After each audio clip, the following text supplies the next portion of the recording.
Hey everybody, I'm Arglefumf, playing Nancy Drew, Secret of the Old Clock. Welcome to my latest case, The Secret of the Old Clock. Alright, so, I asked people in the live stream chat what gameplay mode I should play, Junior mode or Senior mode, and it looks like Senior mode won with 71% of the vote, which is sad because this game has my arch nemesis, Mini Golf. I will play on Senior Detective mode, but let me warn you, I don't think the golfing will be pretty. The year, 1930. The place, the road to Titusville, where we find Nancy Drew behind the wheel of her blue roadster, pondering this question. Why did Emily Crandall, a girl whom Nancy knows only through their mutual friend Helen Corning, ask Nancy to drive all the way out to the Lilac Inn to see her? Does it have something to do with the fact that Emily's mother died barely a month earlier, leaving Emily to run the restaurant with only her guardian to help her? And more important, why, when she called, did Emily sound so desperate? The spunky teenager turns off the main road, blissfully unaware that Emily isn't all that awaits her at the end of the driveway. No, Nancy Drew is about to get her first taste of the mystery, intrigue, and adventure that are to become her destiny. Woohoo! So this is a time travel game. It's really cool. The game takes place in the year 1930. Nancy just traveled back in time to solve a mystery in 1930. It's awesome. I really wish they had more games like this. Say, you know, she travels back in time to 1983 or 1957 or 1969. I don't know what other year would be great, but I feel like we could have had like more Nancy Drew mysteries that take place in other time periods rather than modern day. Oh well, let's get started by meeting Jane Crandall, the guardian of Emily. Well, hello. I'll bet my bloomers you're Nancy Drew. That's right. Are you Emily's guardian? You got it. I'm Jane Willoughby. I'm Emily's guardian, but only for the next 3 months until she turns 18. Then she's on her own. It smells like someone's been baking pies. Pies are the Lilac Inn specialty. We get orders from all over. Oh, that reminds me, your father called. You're supposed to call him. You can use the coin phone on the porch. Emily didn't say anything about you coming until just this morning. Oh my. She didn't? Don't get me wrong, she can invite anybody here she wants. It's just that she's gotten so darn forgetful lately. Is she all right? Well, now that's hard to say. She misses her mom, that's for sure. So do I. Glory and me, we were best friends, you know? The two of us ran this swell little dress shop over in Capital City. But then she got hitched and I didn't. And the next thing I know, she's writing me saying it would sure take a load off her mind if I could take care of her little girl should something ever happen to her. Yeah, Jane, I'm not sure she's the best guardian, because I come in and she immediately starts gossiping about how Emily's sort of losing her mind due to grief.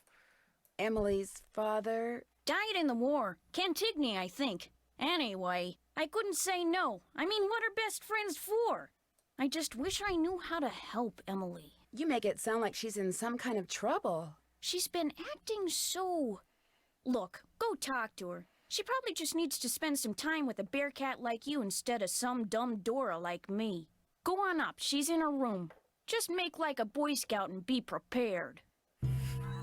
I'm a bear cat. I don't know what bear cats sound like. I think that might be it.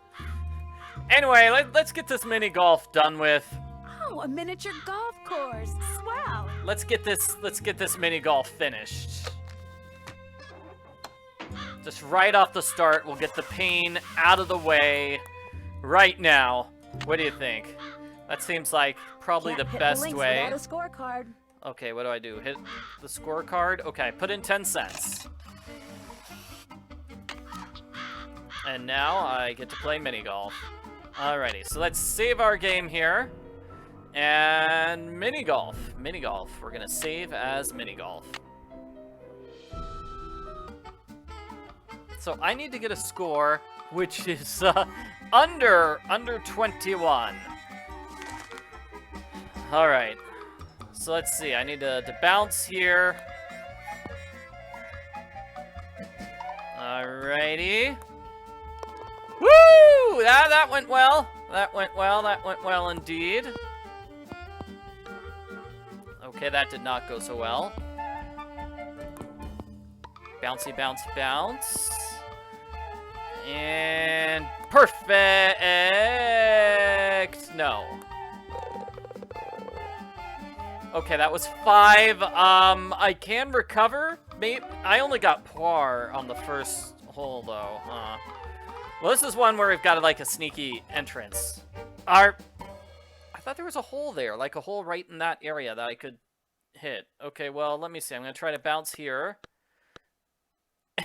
And that didn't work. Got a sand trap here.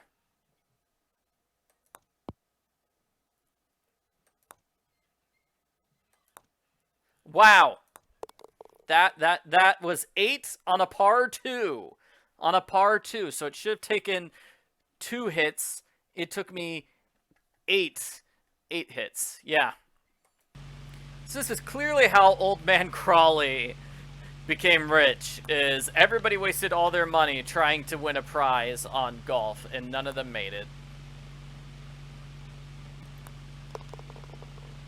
So you want to hit the center of the holes there. That gives me the train.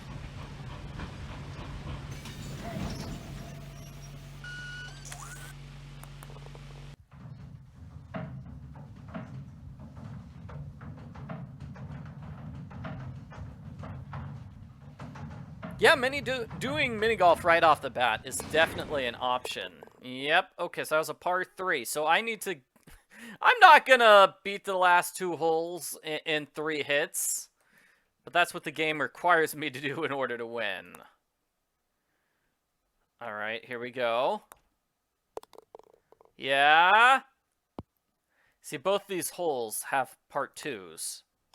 They both have a part 2. And hey, I got par on the first 5 holes.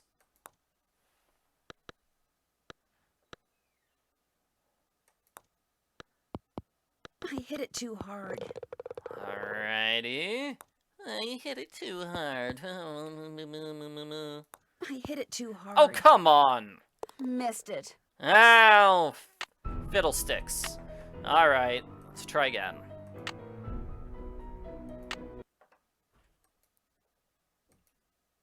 Number 1. Swamped in Crocs. I do like the crocodile. That's kind of cool. Oh, what the... Ah! Didn't want it to bounce there. That's not fair. Okay. And then here in this corner, I just get stuck.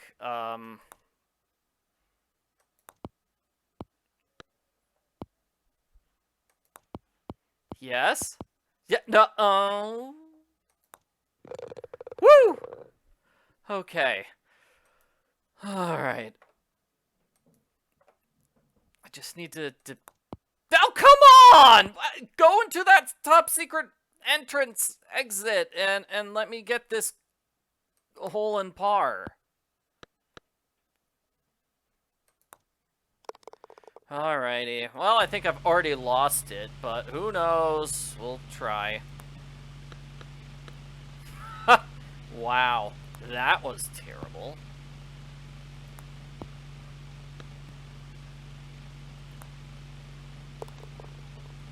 I wish there was a way to skip this animation, because it's like a minute-long animation, and we'll be forced to watch it over and over and over again.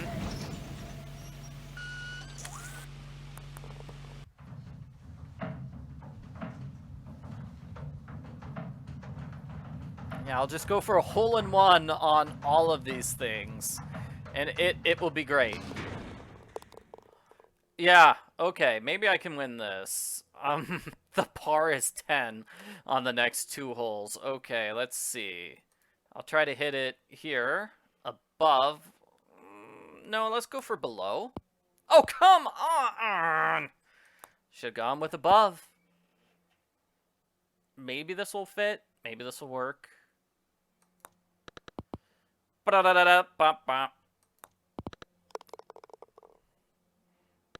Okay, maybe I can make this now.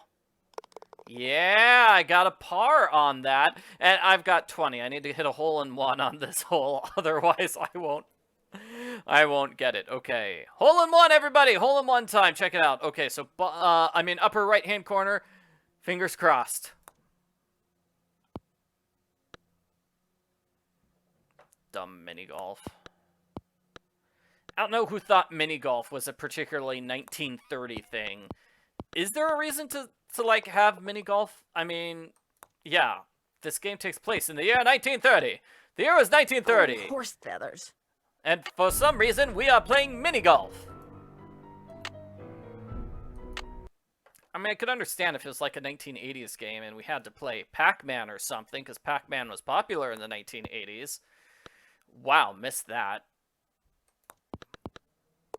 Whoa! Wow, that looked nice! Did you see that? It went all bouncy and got me par. Nice. Somebody's saying Topham's cards are the worst. I disagree. This puzzle is worse. Mini golf? Definitely worse. Okay, got par. You get really good on the first couple of holes. Alright, so let's see if I can hit this perfectly. Grrr! Missed it. Like, you have to hit that secret hole perfectly. And it's just not easy to hit perfectly. I haven't hit that secret hole once yet. Alright.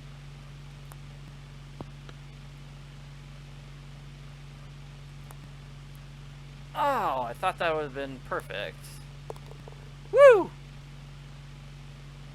Yeah, the worst part is when you are stuck on the sides of the screen. Yeah. Uh-oh, my dad just tried to call me. Dad, I can't talk right now. I'm playing video games. Yeah. Sorry about that. I mean, this mini golf, it does feel like it'd be fun if they, actually, I don't know how we could make this better. It's still kind of painful. But it feels like it oh. It feels like one of those things where they could have done like 100 different variations of it. Come on!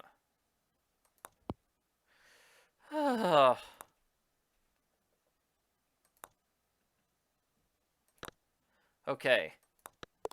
Got it, finally. No! No, no, no, no, no, no, no, no, no. Alright.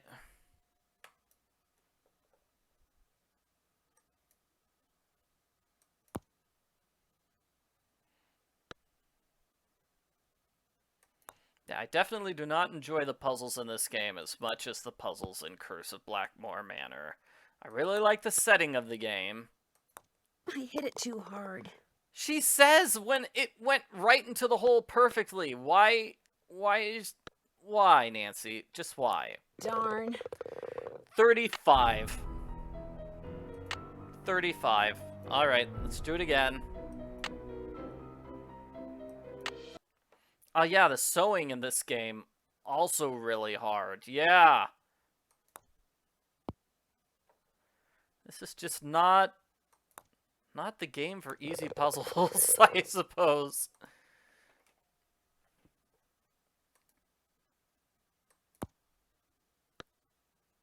Yes.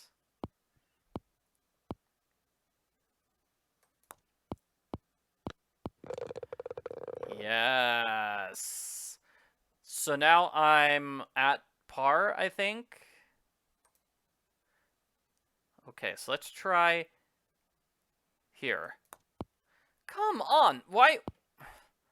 I don't think I've managed to make the secret spot once in this video. I don't know why.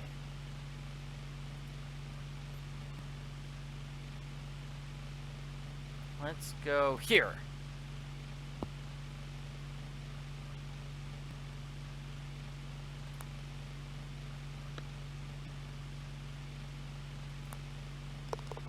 All right.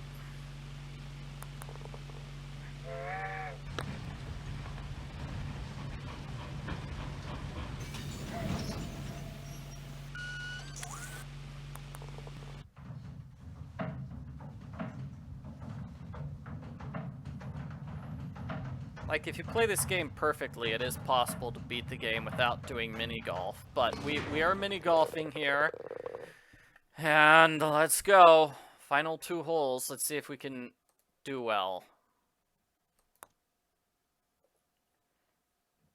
Because if you're really good, you can get 3 on this hole. Yes. Yes, looking good. Looking very good.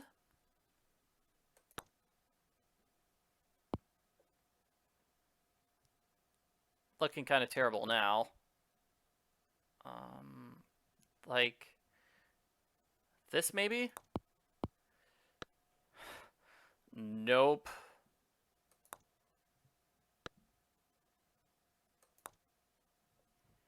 Yep, I think I lost.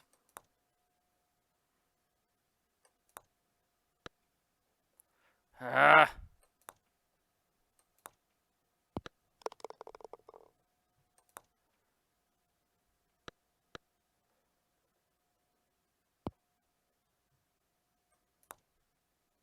Darn. Yep.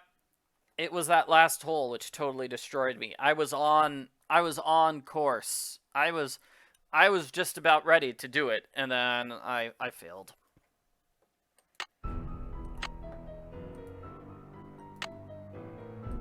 This is why I should have played on Junior Detective mode. Junior Detective mode gives you a higher par. I forget what it gives you. It's more than 21. I don't know, let's say 30. Let's go with 30.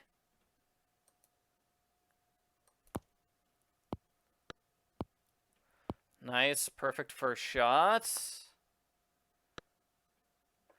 Perfect second shot. And now I'm stuck at the edge of the screen, so I can't make a perfect third shot. Unless I did this. Nope, yeah, couldn't make a perfect third shot. Oh well. So that's 4. I will still keep trying to hit that perfect hole. Maybe here. Nope. Oh, come on. Let's see. This? I hit it too hard. Let's do this then. Come on.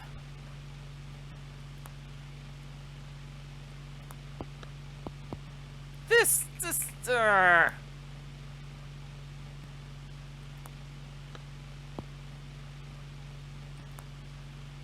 Yes, I know you can save after every single one, and that's probably the best way to do it, but I'm not going to do some save cheating. I want to actually legitimately get a high score, or a low score, whatever the score is.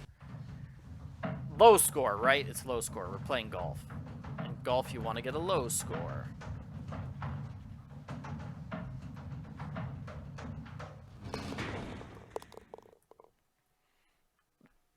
I've already lost it. I mean, yeah. Oh, well. Practice makes perfect.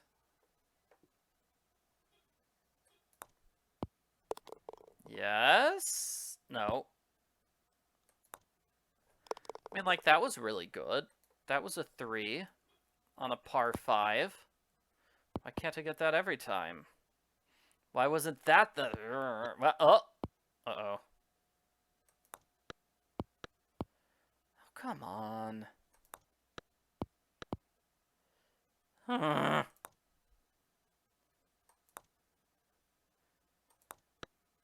hit it too hard. There we go.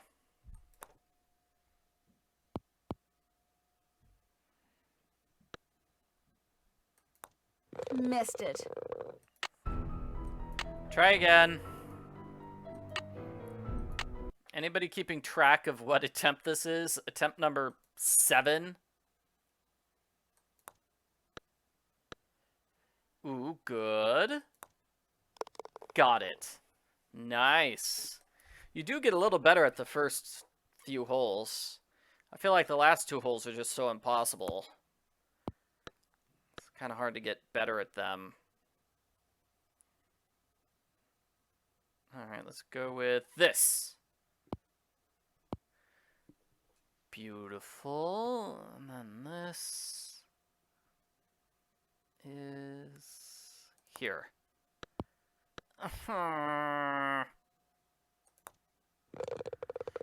Oh, well. Hole number 3. Alright, so I bounced off when I hit this. Let me just hit right here. I swear, there is like a hidden area there. I've done it before, I swear. I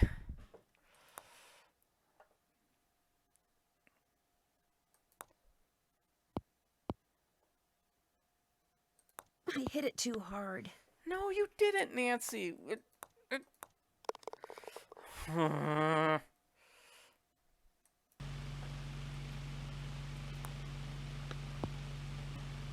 This is a fun way to start the live stream, isn't it? We're gonna have like a 6-hour live stream, and it's mostly gonna be mini golf right now. Mostly just mini golf.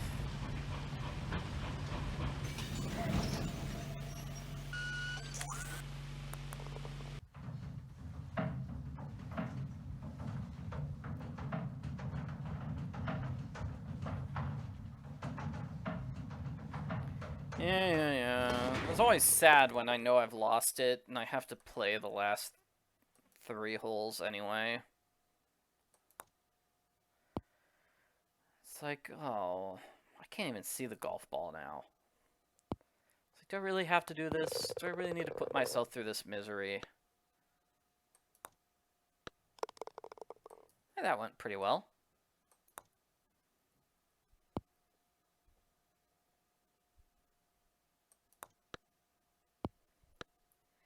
This is pretty good, I think.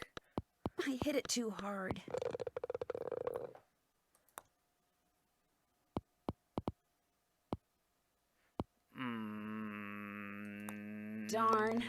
Darn. Well, 27 is closer to 21. So, victory.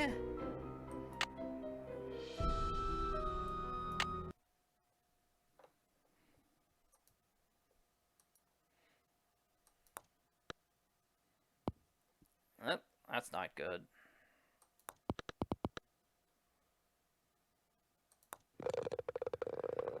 Alright, messed up on hole 1.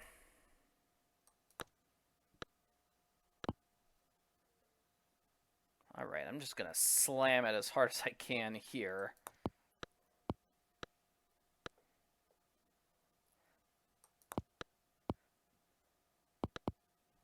Nice, nice, nice.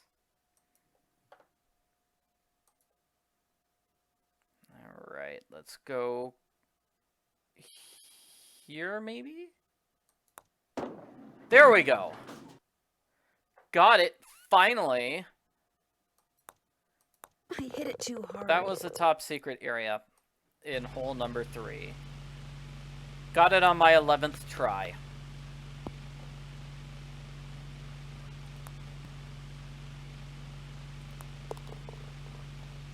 Woo! Maybe that will be enough to get me at par. And I'll win. I'll be a winner.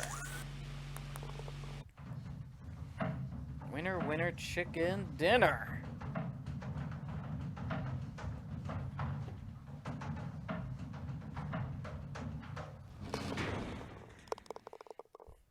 Okay, I've got 12. I can do these 2 holes in 9, right? If I get like an easy 3 on this one. Oh no. Oh no.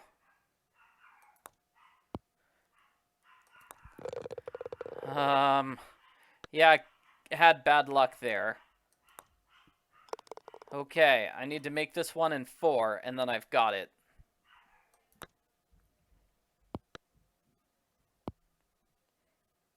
Alright. Ah! No! No, no, no, no, no, no, no, no, no, no, no, no, no, no, no. Yep, nope, that's it. I lost. I hit it too hard.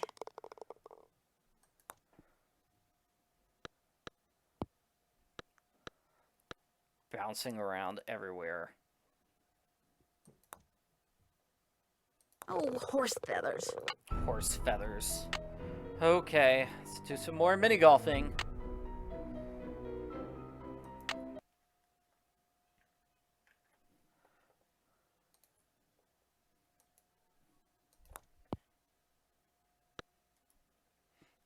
I've got terrible bots in the stream.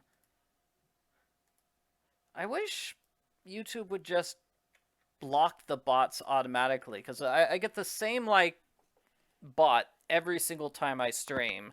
Every single time I kick the bot out. It's like, YouTube, just ban this person already, okay? Sorry, I'm just I hit it getting too a little hard. frustrated. Understandably, because mini golf is terrible.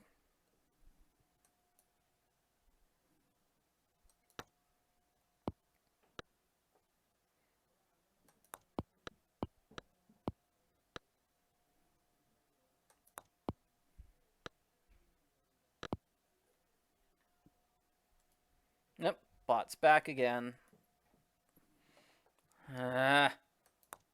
Look, I can't multitask here, everyone. There we go, perfect hit. I just need to get that perfect hit every single time, and we'll be good.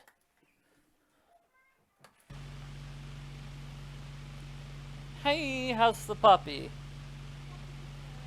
Puppy's doing good. Okay.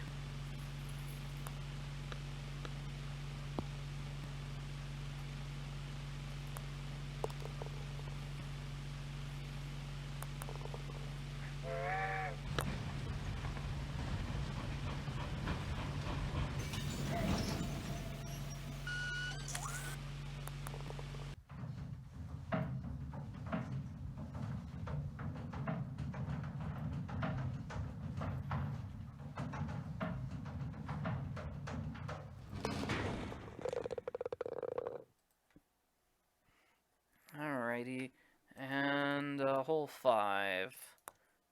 This one, we'll see if I can make it or not. Oh, come on, YouTube. Ah! Trying to get the YouTube chat to work to get rid of the bots, and like I said, it's a little hard to play and do that at the exact same time.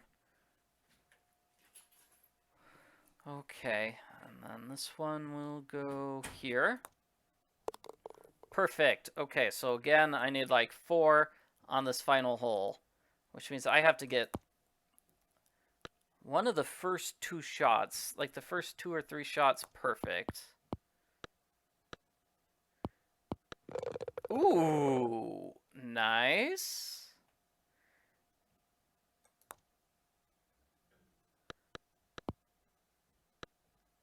Please be it. There we go. Got it. Got it, everybody. Got it. Okay. All right. We did it. Finally. Yes. Yes. So this is the scorecard. Where do I put the scorecard to get my prize? Okay, make par, get a prize. Scorecard here. And we got a pony. Woo! Okay. We did it, everybody. We did it. And we have this golf puzzle, which is not... I mean, this isn't my favorite, but it's a lot easier.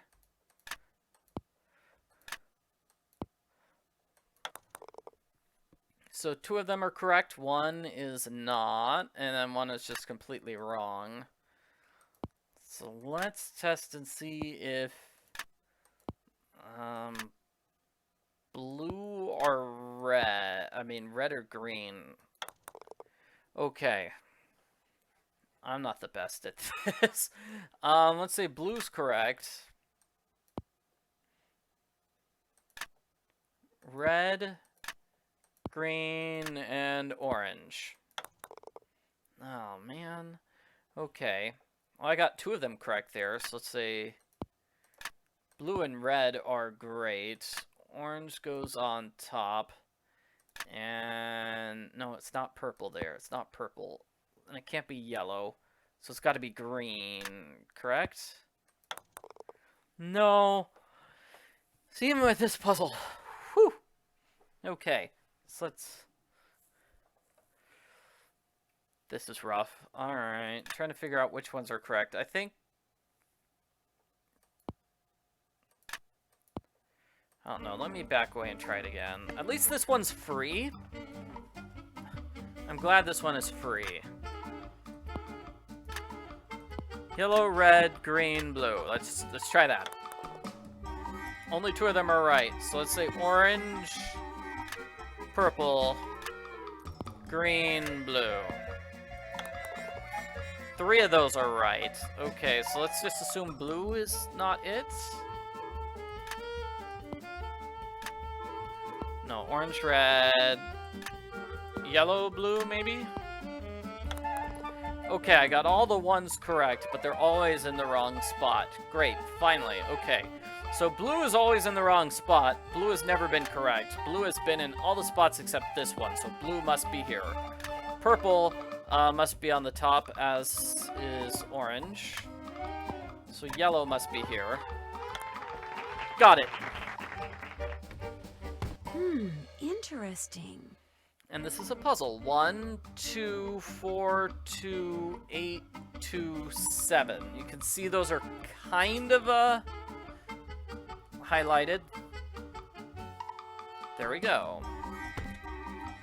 Yay! All right. So now that we're done with the golf puzzles, let's get started with the actual video game. Or we could call Nancy's dad. Drop a nickel into the slot, please. There we go. Now, how may I be of service? I'd like to talk to Carson Drew. His number is KL57187. Hang on a minute. Carson Drew speaking. Hi, Dad. Well, I see you got to Titusville okay. I got your message. Is something wrong? No, everything's fine. I need to get some documents from a colleague over there. I thought since you were in the area, you could pick them up, save him paying postage. Sure. What's the address? He said he'd just leave them for you at the telegraph office. Just drive into town and look for Tubby Telegrams. He said you can't miss it. Will do. These papers are extremely important, Nancy. I will pick them up, Dad. Good. Remember, watch your gas gauge and get gas when you're low so you don't run out. And try to avoid potholes. The more you hit, the likely it is you'll wind up with a flat. Yes, Dad. And if you do get a flat, take it off and put on your spare, and then head straight to a gas station and get it fixed. Yes, Dad. All right, lecture over. Have you found out why Miss Crandall asked you to visit? No, Dad. I wanted to call you first. You've done your daughterly duty, now go see Emily, and after that... I know. Pick up those documents. That's my girl. Goodbye, Dad. Take care. So this is the first game where we get to talk to Nancy's dad, and it's really cool. I do like that we get to talk to Mr. Drew. Pretty neat. So Emily is upstairs. Let's see what's wrong with Emily. Jane indicated Emily's kind of going crazy. Let's see if that's true. Nancy, hi. Welcome to the Lilac Inn. Oh, and before I forget, thank you for that nice note you sent me when Mom died. It meant a lot to me. Well, I lost my mom, too, years ago. I kind of know how you feel. You and I may not be best friends or anything, but you're still one of the nicest people I know. Well, thank you. That's why I'm hoping you'll do me a favor, a big favor. You and your dad? Oh, hey, I just finished talking to him. My dad? Helen says he's a lawyer. Shh! What's wrong? I thought I heard something. Your father has a safe, right? This is 1930. Lots of people have safes. See this jewelry? I'd like you to take it home with you and put it in your father's safe. It's beautiful. It was my mother's. The few times I saw her wear it, she looked just like a movie star. I was hiding it here in my room, but all things considered, I'd feel a lot better if you would just take it home and have your father lock it up in his safe. What do you mean, all things considered? Strange things have been going on around here. That's all I can say. I know it sounds loony, and Jane probably told you that I've been acting loony, but please do this for me. What was that? Emily, come downstairs, quick! The kitchen's on fire! Come on, we better get out of here.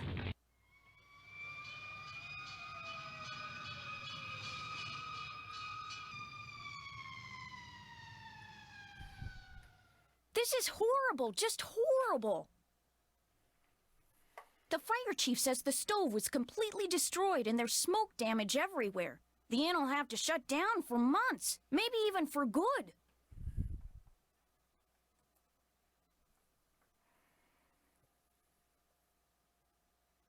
All right, I'm just gonna stare at you, Jane. Hey, staring contest?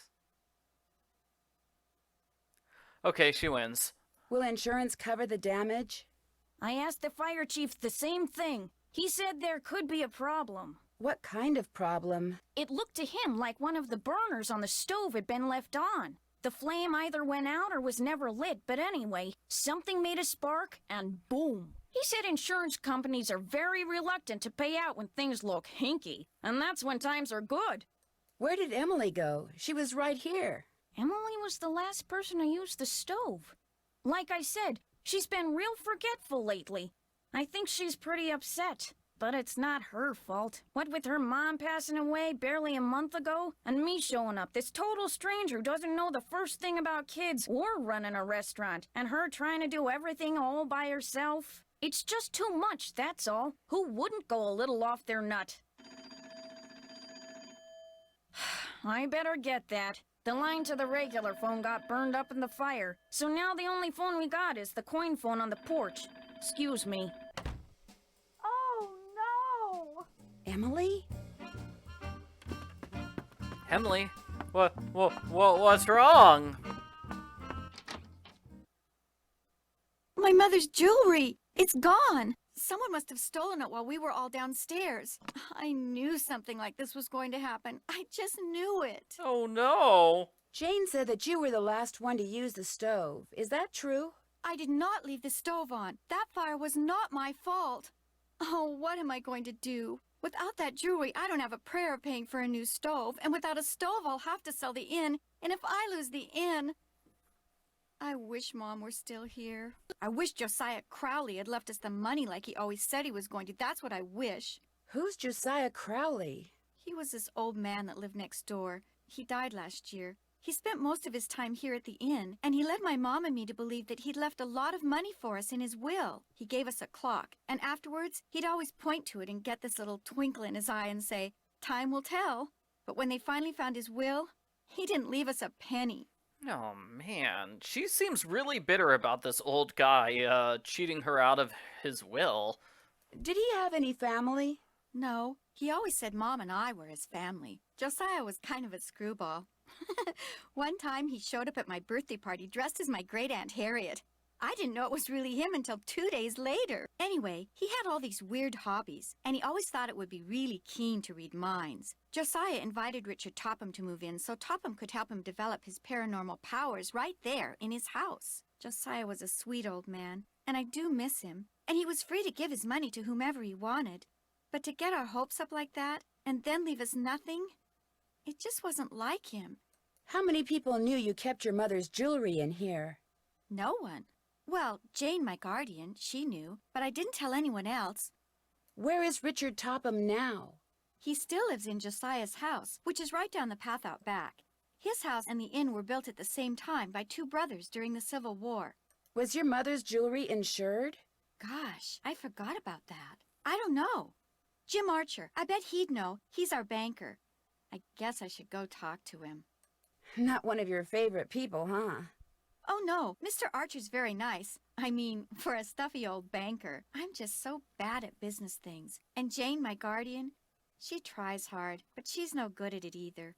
Maybe you could go talk to him. Please? It would be such a big help. I guess. He runs the Main Street Bank. You can't miss it. I'll call him and tell him you're coming. I'll be back in a little bit. You're the bee's knees. I do like how she calls me the bee's knees. That's great. Like her old hats. What would she look like wearing one of those hats, I wonder? Not sure. Oh, this is the key for a puzzle. It's one of Josiah's favorite books. He loves poetry. Poetry is just fantastic, you know. La la la la. So, is Emily all right? Someone stole her mother's jewelry. What? She was showing it to me just before the explosion. Now it's gone. Someone stole it while everybody was rushing around trying to put out the fire? Hypers! If you can't trust a fireman, who can you trust?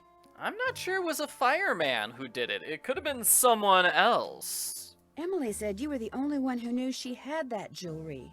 When Gloria was alive, she could have told people about it, or people may have seen her wearing it. And when she died, they knew the jewelry had to be around here somewhere, right? Does anyone in particular come to mind? Sorry. It's been hard enough getting to know Emily, let alone anyone else in this backwater burg.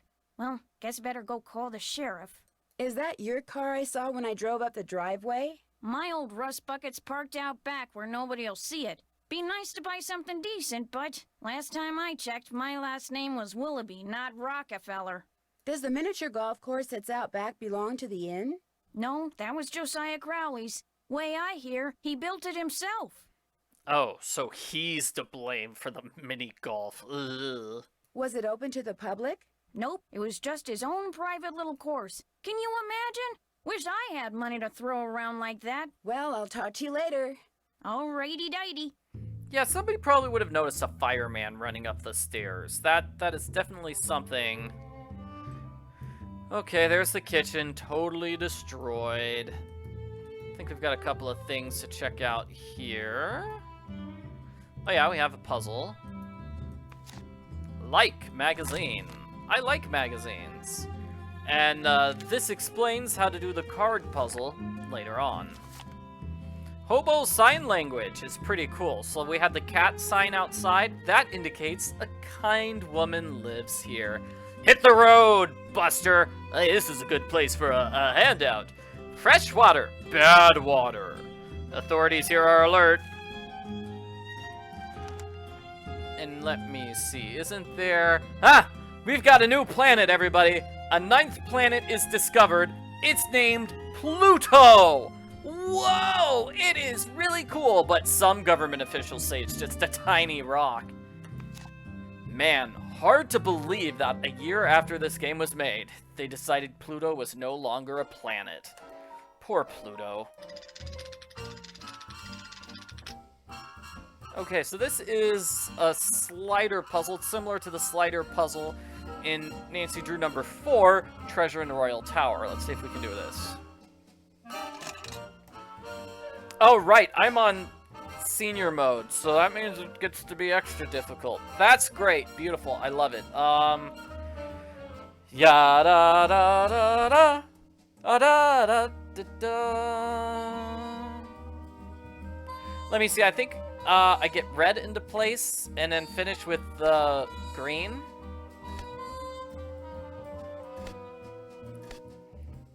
Because if I get red into place here, maybe I could move red to a spot to get green into... No, that's not gonna work. No, wait, yes I can, because I can move red here like that. And then I move green up and then green left. And so that's what I can do with red and green in place. So if I have red in place, so that means I can always get green into place, no matter where I am. So that's nice. So I've got blue here, which means I can get yellow here. Nope, that was incorrect. Let me see, this down. I'm gonna move green like this. So that gets yellow into place. Now I need to get blue into place. So let me go red down, green next to red. move blue around like this. There's also a slider puzzle like this in Tomb of the Lost Queen, unless I'm totally mistaken. Okay, so red like this, green up, and then left, and then... Oh no! Urgh! Messed up my red. Then red and green back into place. Woohoo! Keen! You did a keen job, everybody. Woohoo! Midsummer Night's Dream, Shakespeare play. I had to do it in high school. I was the role of Peter, whatever you call it. Peter Pumpkin Eater? The old man character. That's the one I got in the play. We didn't do the full play, we just did the one scene with the actors.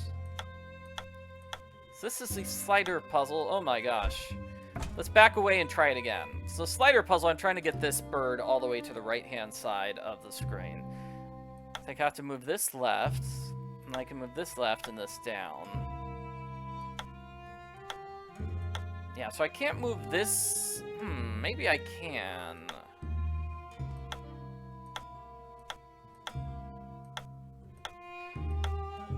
Yeah, what if I move the pieces like this? And then if I could only move this down...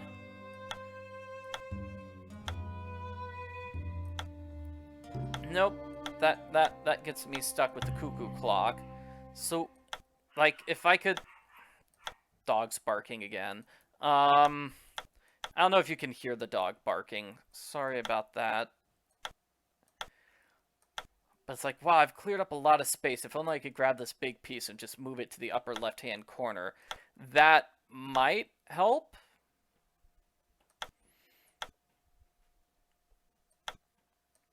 What if I go like this? Move that big piece there so I can move this one down and this all the way to the left.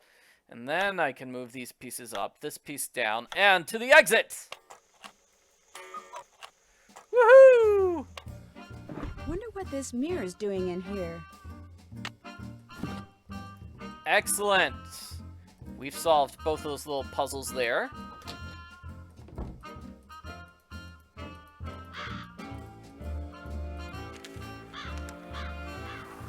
Got it. Got Looks this like someone piece of recently had a paper. key appraised. Okay, Waddell got that, the key was appraised at Waddell's, and we can actually call Waddell. Drop a nickel into the slot, please. There we go. Now, how may I be of service? I'd like to call the jeweler, Mr. Waddell, at LK53029. He's not gonna like that, but it's your nickel. He's not gonna like what? He hates it when people call him. Says if they're too lazy to come in and talk in person, he just as soon not bother with them. Oh, well, maybe I shouldn't... Too late. What? I mean, Waddell Jewelry? Hello, I found this receipt for an appraisal you did, and I wondered if you could tell me... Look, I'm busy. If you got something important to tell me, then prove it by getting off your lazy bum and coming down here and telling me eyeball to eyeball. You hear me? Yeah? Then repeat after me. Jeepers. Told ya. Yeah, wow, that is an angry fellow. How's the dog doing? I don't know if anybody can hear my wife from all the way across the room. She says the dog is angry. Well, now I can't hear what you're saying.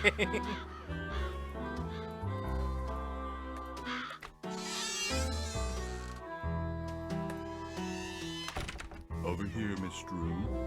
Find the toy mouse and give it to Yuri, would you please? Otherwise, he'll just keep meowing. He hates strangers. Anyway, my wife is now in the room with me. She's hiding downstairs and using her laptop. Don't use the internet. I need the internet. It's very important for my live stream audience. She just shook her head and said no. It's very sad. You wanna do commentary here? No, see, you play the game and I'll do the chat moderation. It'll be great. She keeps shaking her head and saying no, not. What does this cat want? Pony. What does this cat want? No, the cat wants the toy mouse. You can play like the memory game, right? You can do that. You can make matches. You're great at that. Jeepers, everybody. I'm trying really How nice hard, of but you to she drop keeps by. And thank refusing you to for be on the walking instead of stream. parking in the driveway. I'm expecting a pupil. I'd hate for her to have to park on the road. She's just gonna be lurking in the background like a Sasquatch. How did you know who I was? If one is to teach others how to develop and use their paranormal gifts, it's only logical that one must possess such gifts oneself. Does that mean you can read minds or tell the future, or what exactly? The paranormal includes telepathy or communicating by sending and receiving thoughts, extrasensory perception or perceiving that which cannot physically be seen or heard, and psychokinesis, using one's psychic energy to reshape or move objects. I have no idea what he just said. He's using the trick where he says a lot of big words to confuse people and make himself seem smart. That's what he's doing. Well, I know one thing he has no idea about. It's called a comb. This guy needs a comb or a hairbrush. His hair is just completely messed up. Jeepers, you can do all that? Yes. Well, on occasion. As I tell my students, increasing one's rate of success is simply a matter of practice. Do you have a lot of students? Oh, indeed. I take them through exercises designed to help them increase their output of phantasmic energy. If you want to sign up for an introductory session, I believe I have an opening today. Yes, Mr. Topham would have loved Ingrid Corey from Nancy Drew the Haunted Carousel. What I'd really like to do is talk about Josiah Crowley. Oh. I'm afraid I'm busy, young lady. Far too busy to engage in idle conversation. So, he gets mad at me here.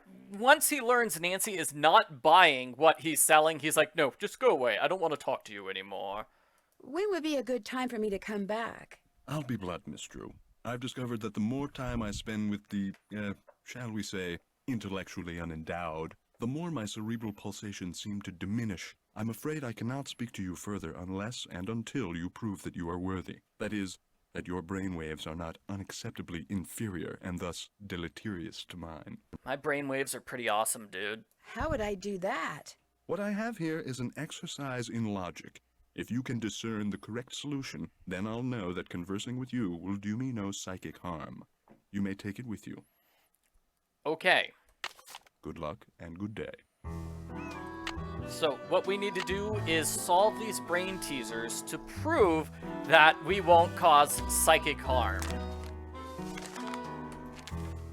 Hey, did you want to solve some brain teasers here? No? Come on, I bet you could figure out what this one means. This is... Aww. She says no again. Would it be okay if I looked around?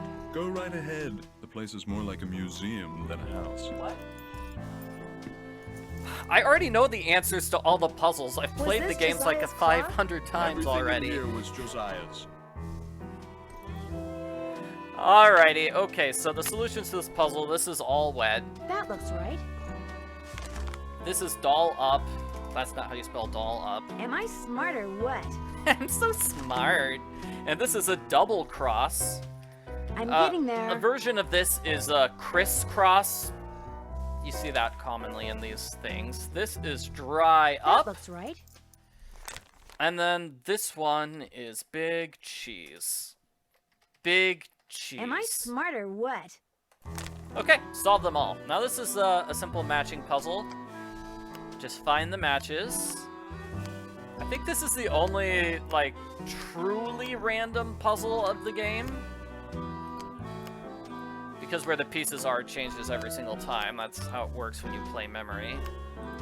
Let's see if I can make any matches whatsoever. These are all supposed to be time-themed, I believe. Like a butterfly. Okay, butterfly doesn't have anything to do with time, but a sundial does. And then a clock gear. Not sure what a hat has to do with a clock either. Okay, let's see. That's a mouse. I think it's a mouse.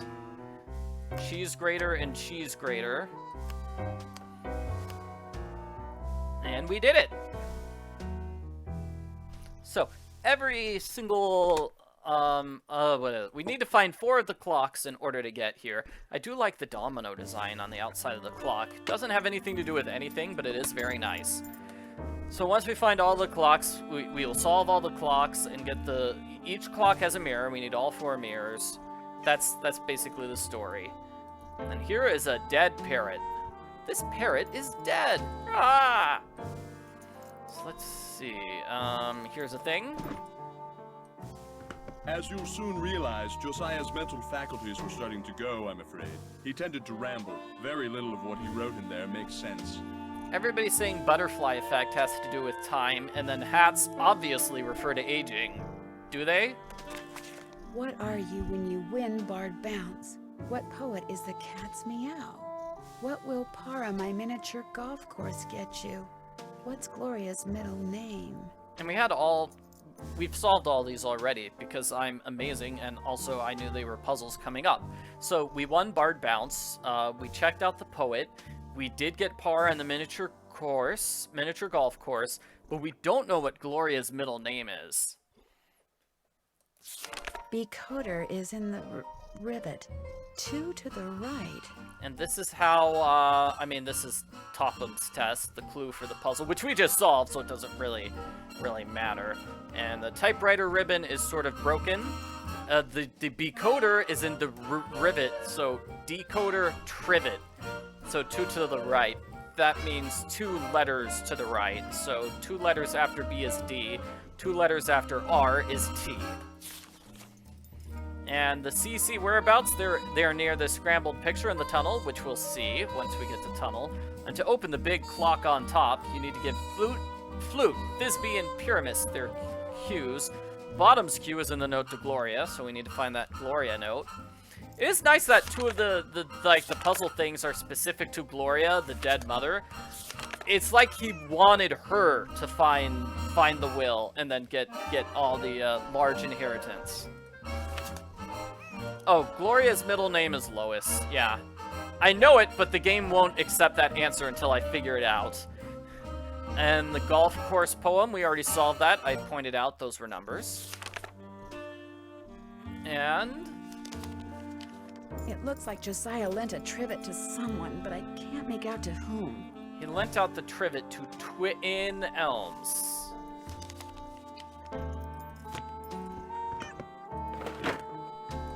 I think that's it. I think that's all we can do in the house. Stay out of there, please. There's nothing of interest in there. I want to check out your bedroom, dude. Stay out of there, please. He's probably got a bunch of hot pink girl band posters, and that's why he doesn't want me to hang out there. I don't know.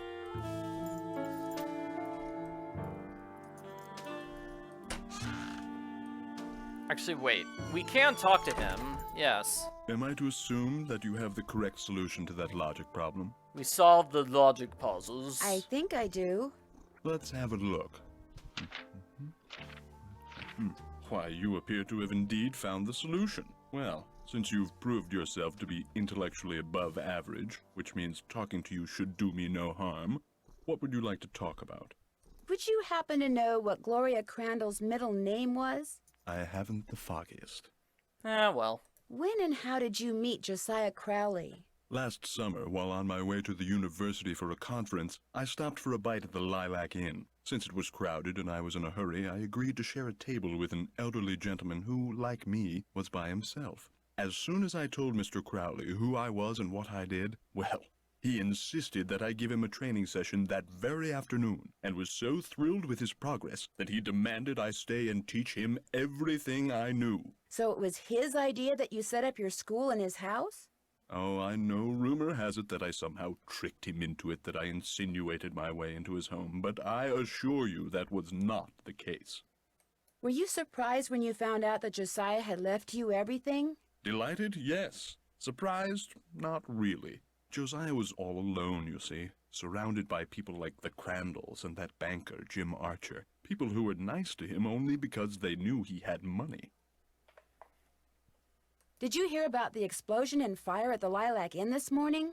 I heard the explosion and fire. Ruined my 9 o'clock session. So you were with a customer when it happened? Pupil. I was with a pupil. I run a school, not a vegetable stand, and yes, I was. until I dismissed her 20 minutes early. All the ruckus made concentration impossible. I love the way he says that. It's like, I run a school, not a vegetable stand. Mother always wanted me to sell vegetables, but no, I told her I was going to be psychic instead. Do you eat at the inn very often? Not anymore. You see, the fact that Josiah left everything to me made some people around here, including Emily and now this Jane Willoughby, very bitter. It hurts me, of course, but it's human nature, I suppose. It was nice talking to you. Drop by anytime.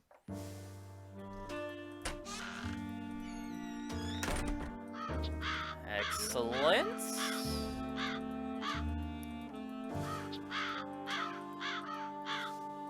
So let's call Bess and George. Drop a nickel into the slot. There we go. Now, how may I be of service? Can we actually call Mr. Waddell again? I think he's just gonna get angry at us. I'd like to try calling Mr. Waddell again at LK53029. Hang on. The line's busy. Probably took his phone off the hook. Here's your nickel. Thanks anyway. Sweet, I got money back. Drop a Nice. nickel in. There we go. Now, how may I be of service? Hi, could you please connect me with Bess Marvin at KL54468? Just a second. Hello? Hi, Bess, it's Nancy. George, get over here. It's Nancy Drew. So how's the Lilac Inn? Beautiful. Are the lilacs blooming? Like crazy. They smell so good. It's like the air is made of perfume. Hi, Nancy. Is that you, George? Ouch, that's my foot. Well, move over. I can't hear. You move over. Then I can't hear. Look, just hold the phone like this, okay? There. Can you hear us? I can hear you fine. It would be so nice to have two phones in this house. We don't even have a telephone at our house. So quit griping. So Nancy, what's the scoop? Has either of you ever been to the Lilac Inn? I have. They have the best cherry pie there. It's like you get a whole cherry tree in every piece. Hello? Is someone on the line? Hello? We're on the line, Mrs. Farthingham. Well, get off. I need to make a call. But we just got on. Then it should be no problem for you to get off. Just give us one more minute, Mrs. Farthingham, please. Oh, all right. You have 1 more minute. Go on, Nancy. What were you saying? Just that I... Shh. Wait a minute, Mrs. Farthingham. Would you mind hanging up? All clear. Oh, how I wish we didn't have to share a phone line with her. Just be grateful you have a phone, Bess. Some jewels were stolen out of Emily's room this morning at the same time that a fire destroyed the stove in the kitchen. Destroyed the stove? You mean they can't bake any more cherry pies? Not for a while. Emily's worried that she may have to sell the inn. Is that bad? I mean, she's only 17. I think she'd like to hang on to it because her mom would have wanted her to. I sure wouldn't want to be saddled with something like that. Even if it meant having all the cherry pie you could eat? I hadn't thought of it that way. Helping run the inn is all she's ever known. Are you girls still on the line? We're not done talking yet. Well, I've been patient long enough. You girls get off right now. But we... Right now, or the next call I make will be to your father. We gotta go, Nancy. That's all right. I'll call you later. And I'll thank you not to listen in. Oh, don't worry, Mrs. Farthingham. Only nosy busybodies listen in on other people's phone calls. Yes, well, hang up and be quick about it. Bye, Nancy. Talk to you soon. Alrighty. We do have pies here, right? Lots of pies. Oh man, pie. Let me just sort these pies here.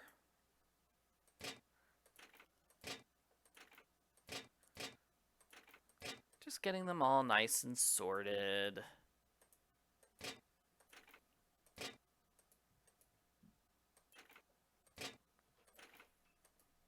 I don't know who mixed them up so badly. It's like, okay, we have a section for chocolate pies. Why are they not in that section?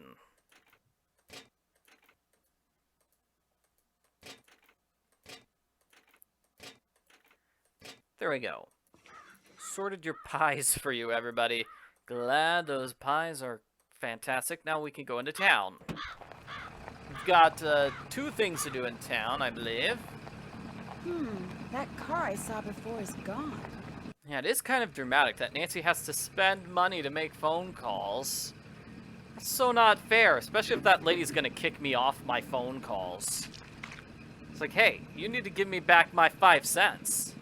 Hello, are you Mr. Waddell? So what if I am? I found this receipt, and I just wondered what you could tell me about it. Let me see that. One key, determine resale value, item 493. Oh yeah, this was for that key Jim Archer wanted me to appraise. Jim Archer wanted you to appraise a key? It was very ornate, had jewels all over it. Fake jewels, as it turned out. When I told him it was worthless, the cheapskate refused to pay me and told me to keep it. Do you think I could have it? Sure, once you pay the appraisal fee. Which is... $1.50. Here you go. Good, here's the key. Enjoy. Way too much money. Now I'm poor. That guy overcharges. Alrighty, where's Tubby's telegrams? Here it is. Something I can do for you? Well, my name's Nancy Drew, and my father Say said no that... more. You're here to pick up some papers. They're in that envelope. Thank you. You're welcome. Say, is that your roadster out there? Yes, it is. Did I park somewhere I shouldn't have? No, it's just that my regular driver never showed up today, so I've got no way to deliver all these telegrams. How would you like to earn some extra cash? You mean you want me to deliver them for you? You've got a car, you're trustworthy, or at least your father thinks you are, so what do you say? I'll pay you 25 cents each time you complete a delivery. And you might even get some tips. Woohoo! Okay, sure. Great, you're hired. Here, deliver this to Seymour out at Blenheim Nursery. Come back when you're done and I'll pay you and give you another telegram to deliver. Great. See you in a little while. It's not bad. So hey, guess how much money I make for delivering telegrams? It's a nickel, not a nickel, a quarter per telegram. That's pretty nice. This game takes place back in 1930. Hello, I'm looking for Jim Archer. Right through that door. Hello, are you Nancy Drew? Sure thing. Sounds like Emily called you. Yes, ma'am. Jim Archer. I'm founder, president, manager, and just about everything else you can name when it comes to this fine enterprise. I hear that some businesses aren't doing so well these days. Ever since the stock market crashed, one business after another has closed, including banks. President Hoover keeps saying that a recovery is just around the corner, but you have to wonder. Yeah, people are pointing out, well, now I have to make 6 deliveries, and that will recoup the cost of that key. Yeah, I'm not sure this bank is doing so well if this guy can't afford $1.50 for a key. Is your bank doing okay? I'm happy to report that we're doing just fine, thank you. Excuse me. Main Street Bank, Jim Archer speaking. No, I don't. I'm sorry, but... Yes, I know, but... All right, then just bring it by.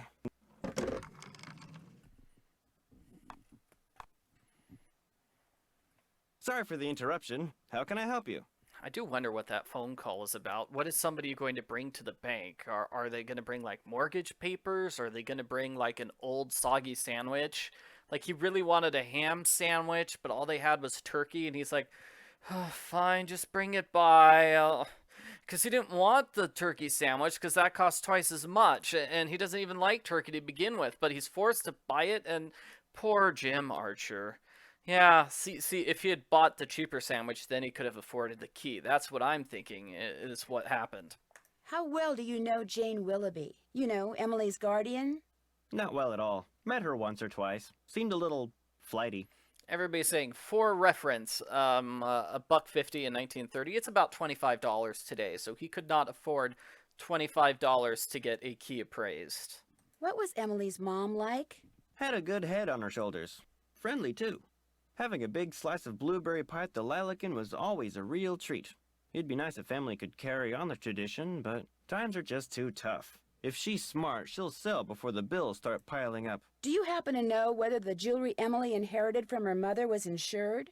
Well, I know for a fact that it was not. Why? Because someone snuck into the inn today and stole it. Oh, no. I heard there'd been a fire in the kitchen, but when it rains, it pours, doesn't it? I told Gloria not to let that policy lapse. Why did she let it lapse? She felt that since Josiah Crowley would be leaving her a large sum of money when he died, or so she thought, paying to insure her jewelry just wasn't necessary. She couldn't afford the insurance. How well did you know Josiah Crowley? Well enough for him to name me executor of his will. An executor is the person who makes sure the terms of a will are carried out. Did he leave you anything? He'd given me the impression that I would be well taken care of when he passed on, too. But when I finally read his will, it all went to Topham. Where did Josiah keep his will? He'd hidden it in a chest of drawers in his house. It took me months to find it. When he named me executor, he said he'd tell me where it was hidden when the time was right, whatever that meant. The will you found in Josiah's house. Is it possible that Josiah didn't really write it? Well, the thought that it could be a forgery did cross my mind. But an expert verified that the will had been typed on Josiah's typewriter and signed in Josiah's hand. Maybe Richard Topham bought the expert off. As far as the law is concerned, the matter is closed, Miss Drew. But it's possible that Josiah's real will is still out there.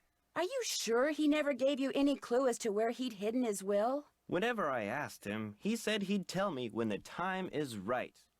Although, he got a safe deposit box here about 3 years ago. Has it been opened? Topham has tried to claim its contents, but he can't find the key. If Topham can't find the key, maybe it's because it wasn't in Josiah's house. Now, Miss Drew, I wouldn't go jumping to any conclusions. Nancy, of course, is 100% correct. The real will is hidden somewhere, and we need to find it. How did Josiah die? He was sitting in the public library reading when, apparently, his heart just decided it was time to stop. Did he go to the library a lot? First Thursday of every month. That's when the fan magazines would come in. Know what his favorite book was? The Make-Up Secrets of Lon Chaney. I guess I'll be going. Come back anytime. Don't you ever use this typewriter? That used to be Josiah Crowley's. It was the only thing he left me in his will. Naturally, it doesn't work. The key's always jammed. October 9, 1929. Dear Mrs. Sheldon, here is the trivet I said you could borrow for your party at Twin Elms. Please take care of it because I will want it back someday. Your friend, Josiah C. I wonder if Josiah ever got his trivet back. Yeah, so now we know where the trivet is. It's at her place. Who's Clara? Clara Pickford is this lonely old woman who comes in here every once in a while. Took a shine to me for some reason. Insisted on giving me that picture. To Jim Archer, my ace in the hole, affectionately yours, Clara. Handsome, Mr. Archer. Is this your car? Yes, it is. Bought and paid for. Fancy car, yeah. Oh, and is this where the safe deposit boxes are? Cool. Where did you get this clock? Josiah Crowley gave it to me. It stopped keeping time the minute he walked out the door. Well, this is one of those old clocks, so we need to get permission to check it out. Hello again. Was that your car I saw parked near the Lilac Inn this morning? I haven't been there in months. You saw someone else's car. It's a very popular make and color, you know. Whosever car it wasn't there after the fire. Probably just someone sneaking onto that miniature golf course that Josiah built back there. Or bootleggers. I hear they frequent that area too. Well, I was sneaking onto the miniature golf course. I didn't see anybody else there, and I was there for like an hour, okay? The key that you had Mr. Waddell appraise, could that be the key to the clock that Josiah Crowley gave you? It might have been, I suppose. You know about that? I found the receipt on the path to Richard Topham's house. Really? I thought I'd thrown it out. You see, when he told me the key was worthless, I lost all interest in it. So, it would be all right if I kept the key for myself? I have no use for it. In fact, if you want that old clock, you can have it too. I guess I'll be going. Come back anytime. It would sure be nice to be able to open this thing. Excellent. So now we have this puzzle where we get to put everything into place. Let's see. I think I can get this correct. There we go. And then that one there. The large ones are somewhat easy to get because they have to be pretty far away from all the others. Yes. You want to line up the lines, which are on these various gears, so that helps. And there we go.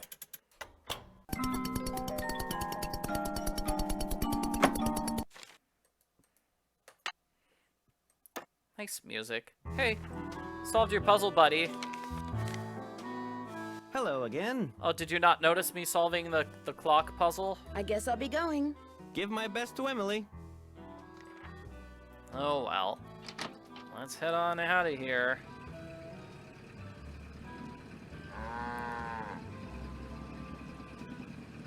Actually, wait a minute. There's a cow in the way. Out of the way, cow. I'll just go backwards. Tell you what, we'll deliver the telegram. It's right here. Hello, I've got a telegram for Seymour. Just leave it on the desk there. I'd, tip you, but as you can see, my hands are filthy. What are you doing? I'm trying to doll up some of my plants before this guy named Mr. Martin comes in. He's a big cheese at some oil company, and I'm hoping he... Ow! Did that plant just bite you? It did kind of feel that way. I think I'll be going now. Bye!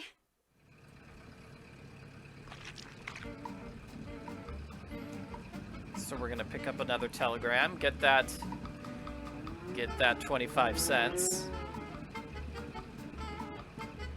And then visit Twin Elms. Did you deliver that telegram? I sure did. Good for you. Here's your money. And here's your next telegram. Take this to Counselor Alice out at Camp Avondale. Keep up the good work. Ooh, I think we have a map. We do have a map. There's Camp Avondale. It's pretty far away, but we're right here. Twin Elms is up there. You know, let's go to the camp first.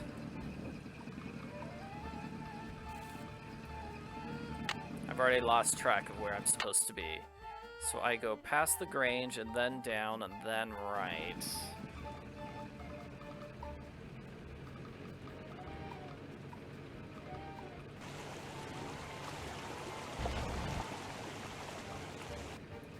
Hi, I've got a telegram for a counselor here named Alice. That's me. Hang on. Oh, go dry up, Jason. What a jokester. Anyway, thanks. I'm afraid I don't have any money to tip you. That's okay. Have a swell day. Well, that was swell. Let's get our next telegram.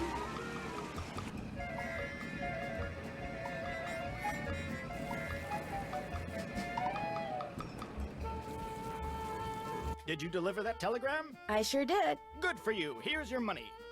And here's your next telegram. Deliver this to Mr. Jones at Vash's Dairy. Keep up the good work. I think that's the cow place. The place with the rude cow. Yeah, I can hear that rude cow now. And it's right next to Twin Elms. Mrs. Sheldon? Yes? My name's Nancy Drew. I'm a friend of Emily Crandall's. Get on with it, dear. I was wondering, would it be possible for me to see the trivet you borrowed from Josiah Crowley? You may not only see it, you may have it. Once I find it, that is. Unfortunately, I've an errand to run, so I can't look for it right now. Maybe I could run the errand for you. I have a car. So I see. A rather expensive car at that. Very well, Miss Drew. Go fetch my bridge cards from Miss Drakowski, and upon your return I shall present you with that trivet. Who's Miss Jakowski? The local telephone operator. You can find her at her house, or Titusville Telco, as she insists on calling it. The switchboard is in her parlor. As you can imagine, she never entertains. I, on the other hand, am expecting company within the hour, so do hurry. Excellent, that's fantastic. And we are gonna have to buy some toys from the general store. I forget how many, like A 3? vending machine that just sells toys. Keen. Man, each one is a quarter? Everything's so expensive in this game. You never know when you're gonna need a toy. Obviously, I need to carry a toy with me You at can't all get the times. toy without putting in money first. It's a jar of peanuts? That's a really large jar.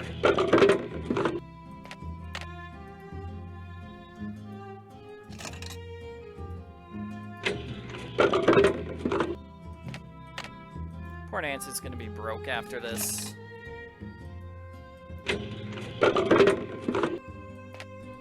Alrighty, so I think I've got 5 toys. I believe that's how much the game requires us to get. Rude cow, still there.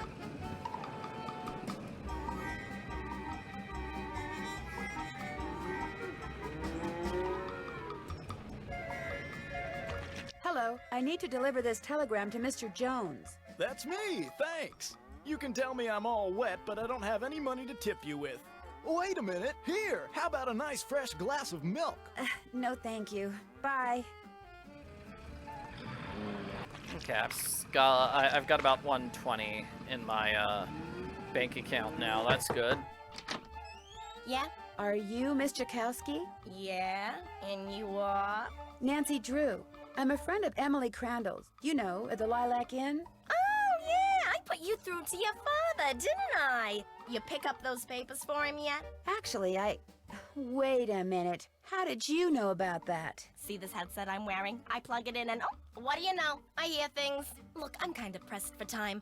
Going to a party and it takes me a while to get dolled up.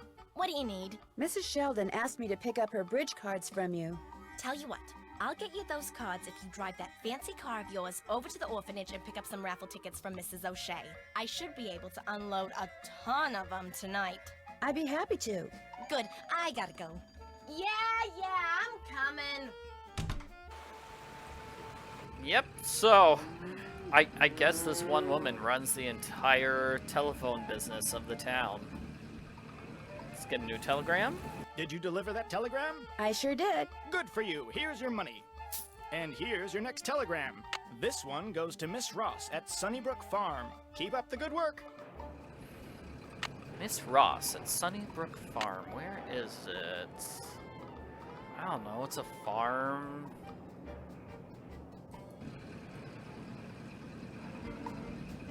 I feel like the farms are up here. There we go. Here's Sunnybrook Farm. Hi, I have a telegram from Miss Ross. My name's Rebecca, and I'm only 10, but I'll deliver it to her for you, I promise. I won't let you down or double-cross you or anything like that. Well, okay. Thank you, Rebecca. No sweat. I mean, you're welcome.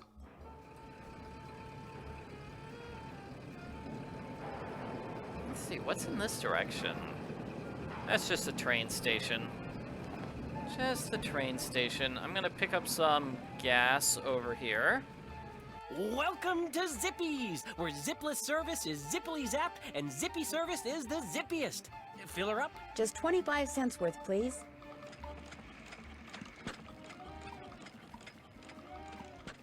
That'll be 25 cents. Here you go. Thank you, miss. Anything else?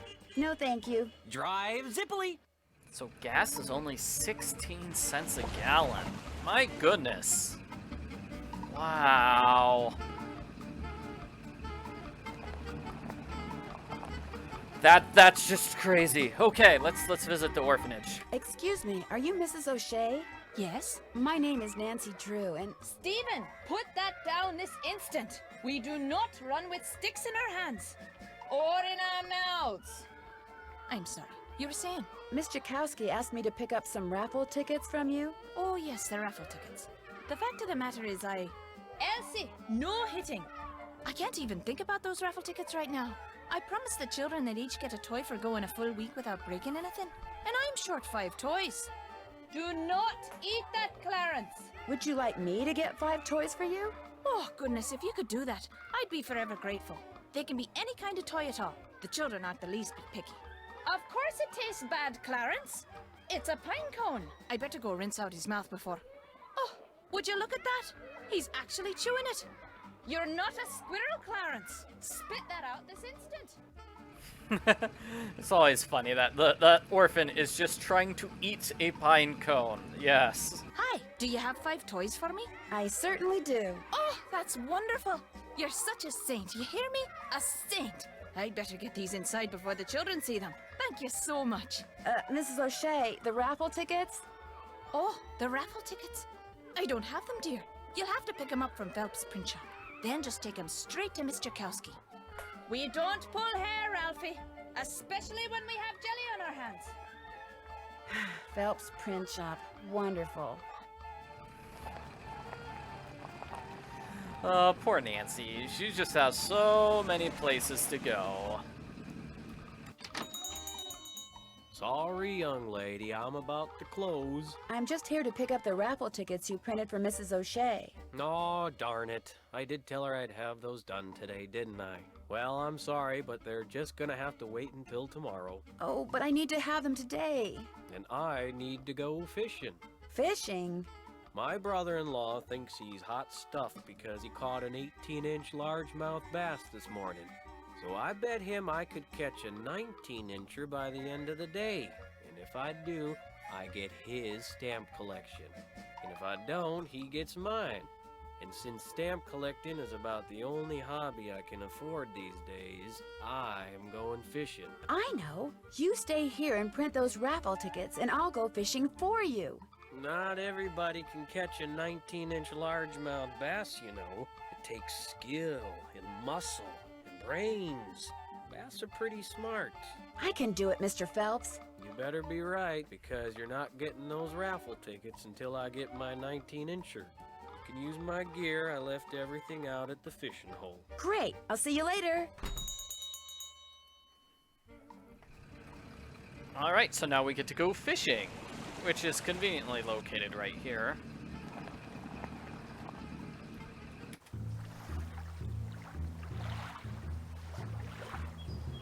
First thing I need to do is bait my hook. Yuck. Let's see. Let's go with the worm. Now I toss this in the water, and when the bobber goes under the water, I need to pull the line up fast. And we want to fish in those areas, I think. Yes, that man is totally willing to leave his job for stamps. That's just how he operates. I caught one! Is this? Nope, that's not it. This doesn't look like a largemouth bass. Maybe I used the wrong kind of bait. Grub? Let's go with the grub.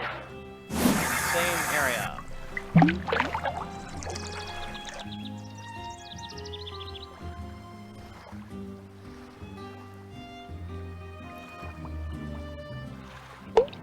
I caught one! Nah, that's not it. This isn't what I want. Let's go with a minnow. I'm pretty sure it is still, fishing in the reeds.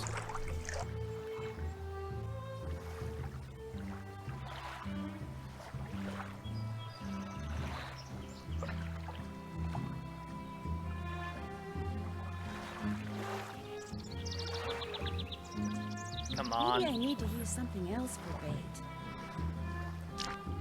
Minnow. Reeds.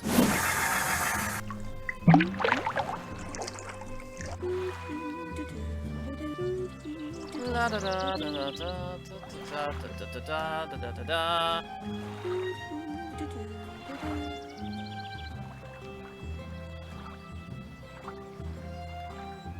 Maybe I need to use something else for bait. I can try over here. I don't think that's it.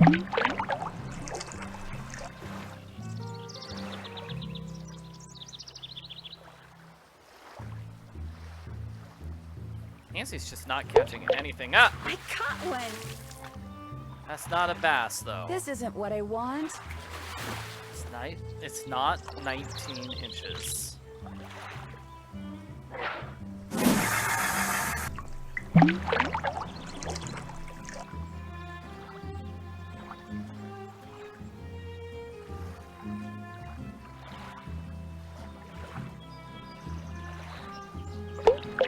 I got a fish! There we go. Got it. Looks like 19 inches to me. Yep, minnow into reeds, as I suspected. Oh, I should get this fish to Mr. Phelps before the smell gets any worse. Let's see what you got in there. How about that? You did it. Here, let me take it from you. Please do. I think it's starting to get a little ripe. Just rest yourself a minute while I get those raffle tickets. There you go. 10 dozen tickets to the annual Orphans Benefit. Now, if you'll excuse me, I have to go make a telephone call. To your brother-in-law? Yeah, the one who used to collect stamps. Bye. So we're at the end of the chore run. Yay! Good. No, we go to Titusville Telco here. Hi, you got those raffle tickets for me? I sure do. Great. And here are Mrs. Sheldon's bridge cards. One of the gals spilled Moxie all over them, but I cleaned them up real good, so let's not tell Mrs. Sheldon, okay? Okay. Thanks for your help, Miss Jakowski. Thanks for your help. Bye now. Woohoo! Let's get another telegram.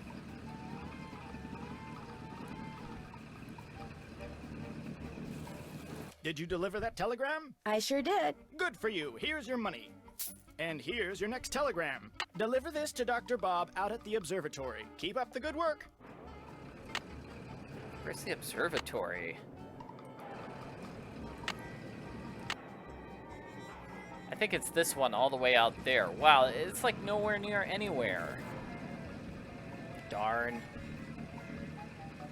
feels like all the gas we use trying to deliver that telegram will take up the money I earn from delivering the telegram. Do you have my bridge cards? Right here. Good. And here is Josiah's trivet. I didn't realize when I asked to borrow it that it was such an eyesore. But once a sumptuous dish of my buff stroganoff was placed atop it, I assure you, no one noticed. Now do run along. My guest will be arriving any minute, and that dress of yours, it's, well... I like this dress. It's very flouncy. It's a nice dress. Of course, we don't get to see the dress because Nancy is invisible, but I'm sure it's a very nice, flouncy dress.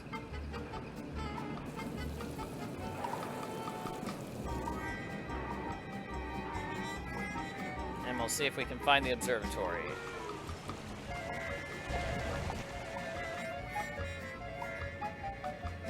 Yep, right here. Sure does take a while to reach the observatory. Got it. I'm supposed to deliver this telegram to Dr. Bob. That would be me, thank you. Wow, that's a big telescope. Come back after dark and I'll let you take a look. You can consider it your tip. I may just do that. Bye-bye.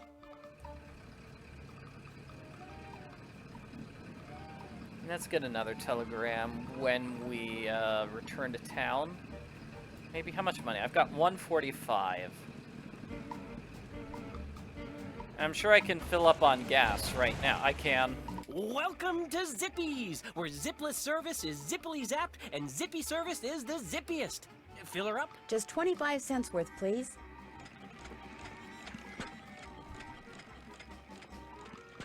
That'll be 25 cents. Here you go. Drive zippily.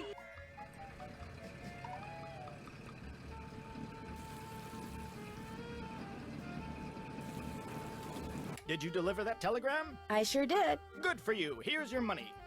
And here's your next telegram. Deliver this to Miss Temple at Lowood Academy. Keep up the good work. Ooh, that's a real close by one. I mean, the nail store would be the closest, but this is pretty close too. Hello, I've got a telegram for Miss Temple. I am she. We teachers don't get paid much, you know. I understand. Did this by any chance used to be the Brewster Academy? Why, yes it did. Thought so. Bye.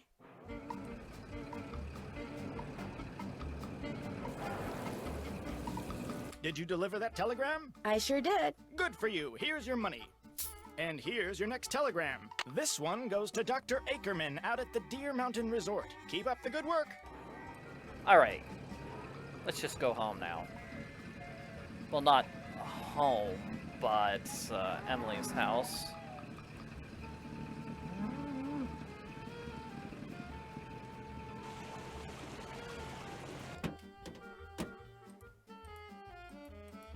Excellent. So what do we do now? We need to figure out what Lois's middle name was. I mean, what Gloria's middle name was. Let's solve that puzzle. Oh, Nancy, I'm afraid there's been more trouble. Oh no! Don't tell me something else blew up. It's Emily. Oh, this is silly. I'm her guardian. I should just make her sell this place. She's only 17, for Pete's sakes. She should be out meeting boys and going to parties, not trying to run a business. Miss Willoughby, what happened? Just go ask her, and make her tell you everything. Alright, something weird happened. That's not good.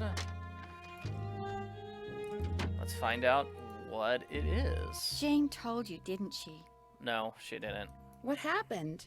That picture on the wall over there, I saw it move. I was just sitting here and it moved all by itself. I saw it move, I really did. Last week, a book fell off the shelf for no reason.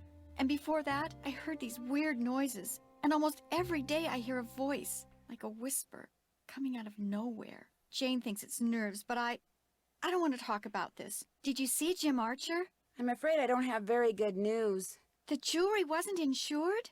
Your mom dropped the insurance in order to save money for... Shh! Did you hear that? Hear what? Shh! Nothing. I'm going to have to sell the inn, aren't I? You know, it's possible, just possible, that the will that was found was not the will Josiah wrote. You mean he may have left us money after all? No, that's wishful thinking. And I refuse to get my hopes up again because they'll probably just get dashed again. Listen, I feel bad enough that you drove all the way out here for nothing. Maybe you should just go home. Do you want me to go home? No, but I really don't feel like being sociable right now. There's nothing for you to do. I'd like to see if Josiah hid a second will somewhere. What are you? Some kind of Sam Spade? Well, just because I've never solved a mystery before doesn't mean I can't. Anyway, there's no harm in trying, right? Who knows? I might turn out to be good at it. Be my guest. Did Josiah ever say anything about hiding his will somewhere? No, but he was always hiding stuff.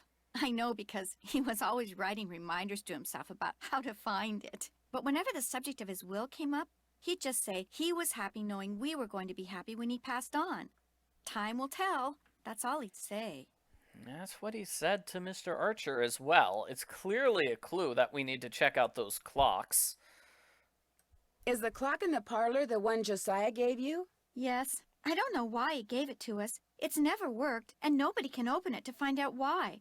It took me okay, well, it took me a minute to open it, but still, it's a pretty easy slider puzzle, kind of. What was your mother's middle name? Lois. Why? Oh, just curious.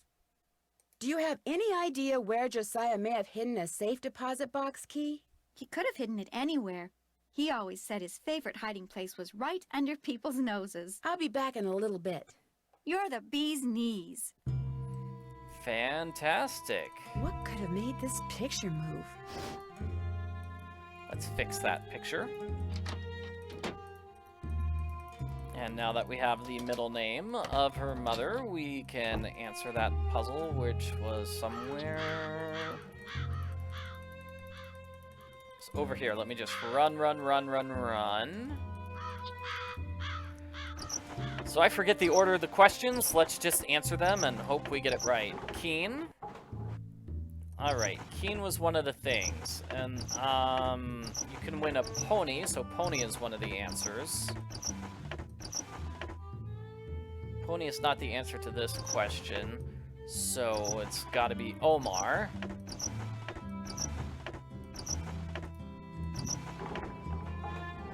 And then we have Pony.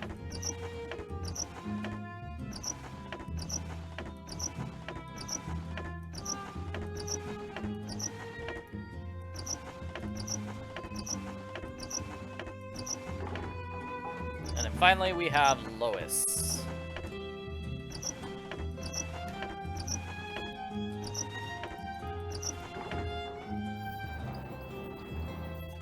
Hooray! And I believe this is the final clock. Yes. So this, it matches that puzzle we saw earlier. Let me get the solution out here. So when we solved the puzzle on the golf course, it gave us the poem which said 1, The moon in the sky was once heard to say, so that's 1, 2. It's high time I saw this thing known as day. So the moon checked its clock and rose with the sun. And before, that's 4, long it realized just what it had done. It's far too bright here. I've made a mistake. What heat, what havoc the sun can create. 8. I want to go back.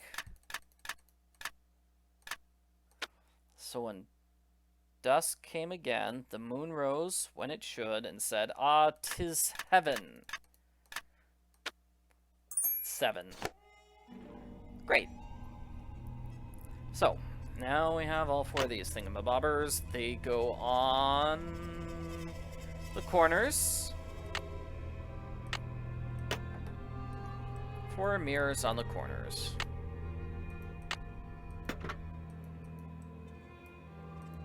I wonder what goes here. I wonder why she's wondering. We already put 2 of them in place. Oh, we didn't check out the trivet. Yeah, check this out. Crazy looking thing, huh? Here's a dominoes puzzle.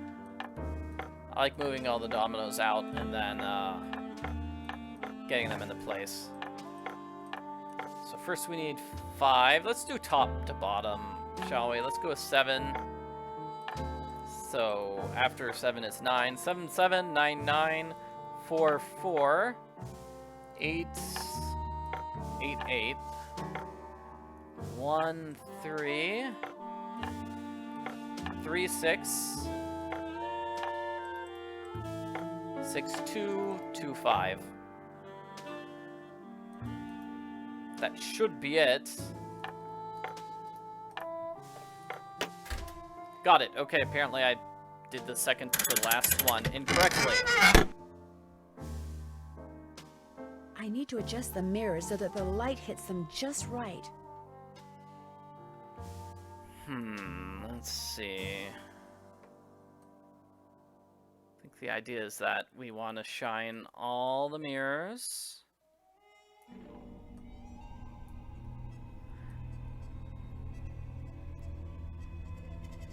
Did it wrong. Let's see. Let's go down. Yeah, like that. Yeah, do it like this. That way you hit every single mirror and you hit the light bulb on the side.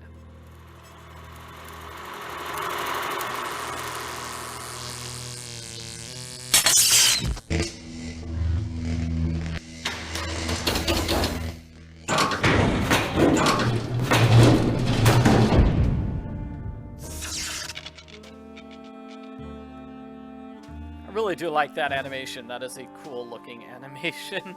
So that opens up this area up above, where we've got the big tick-tock on top.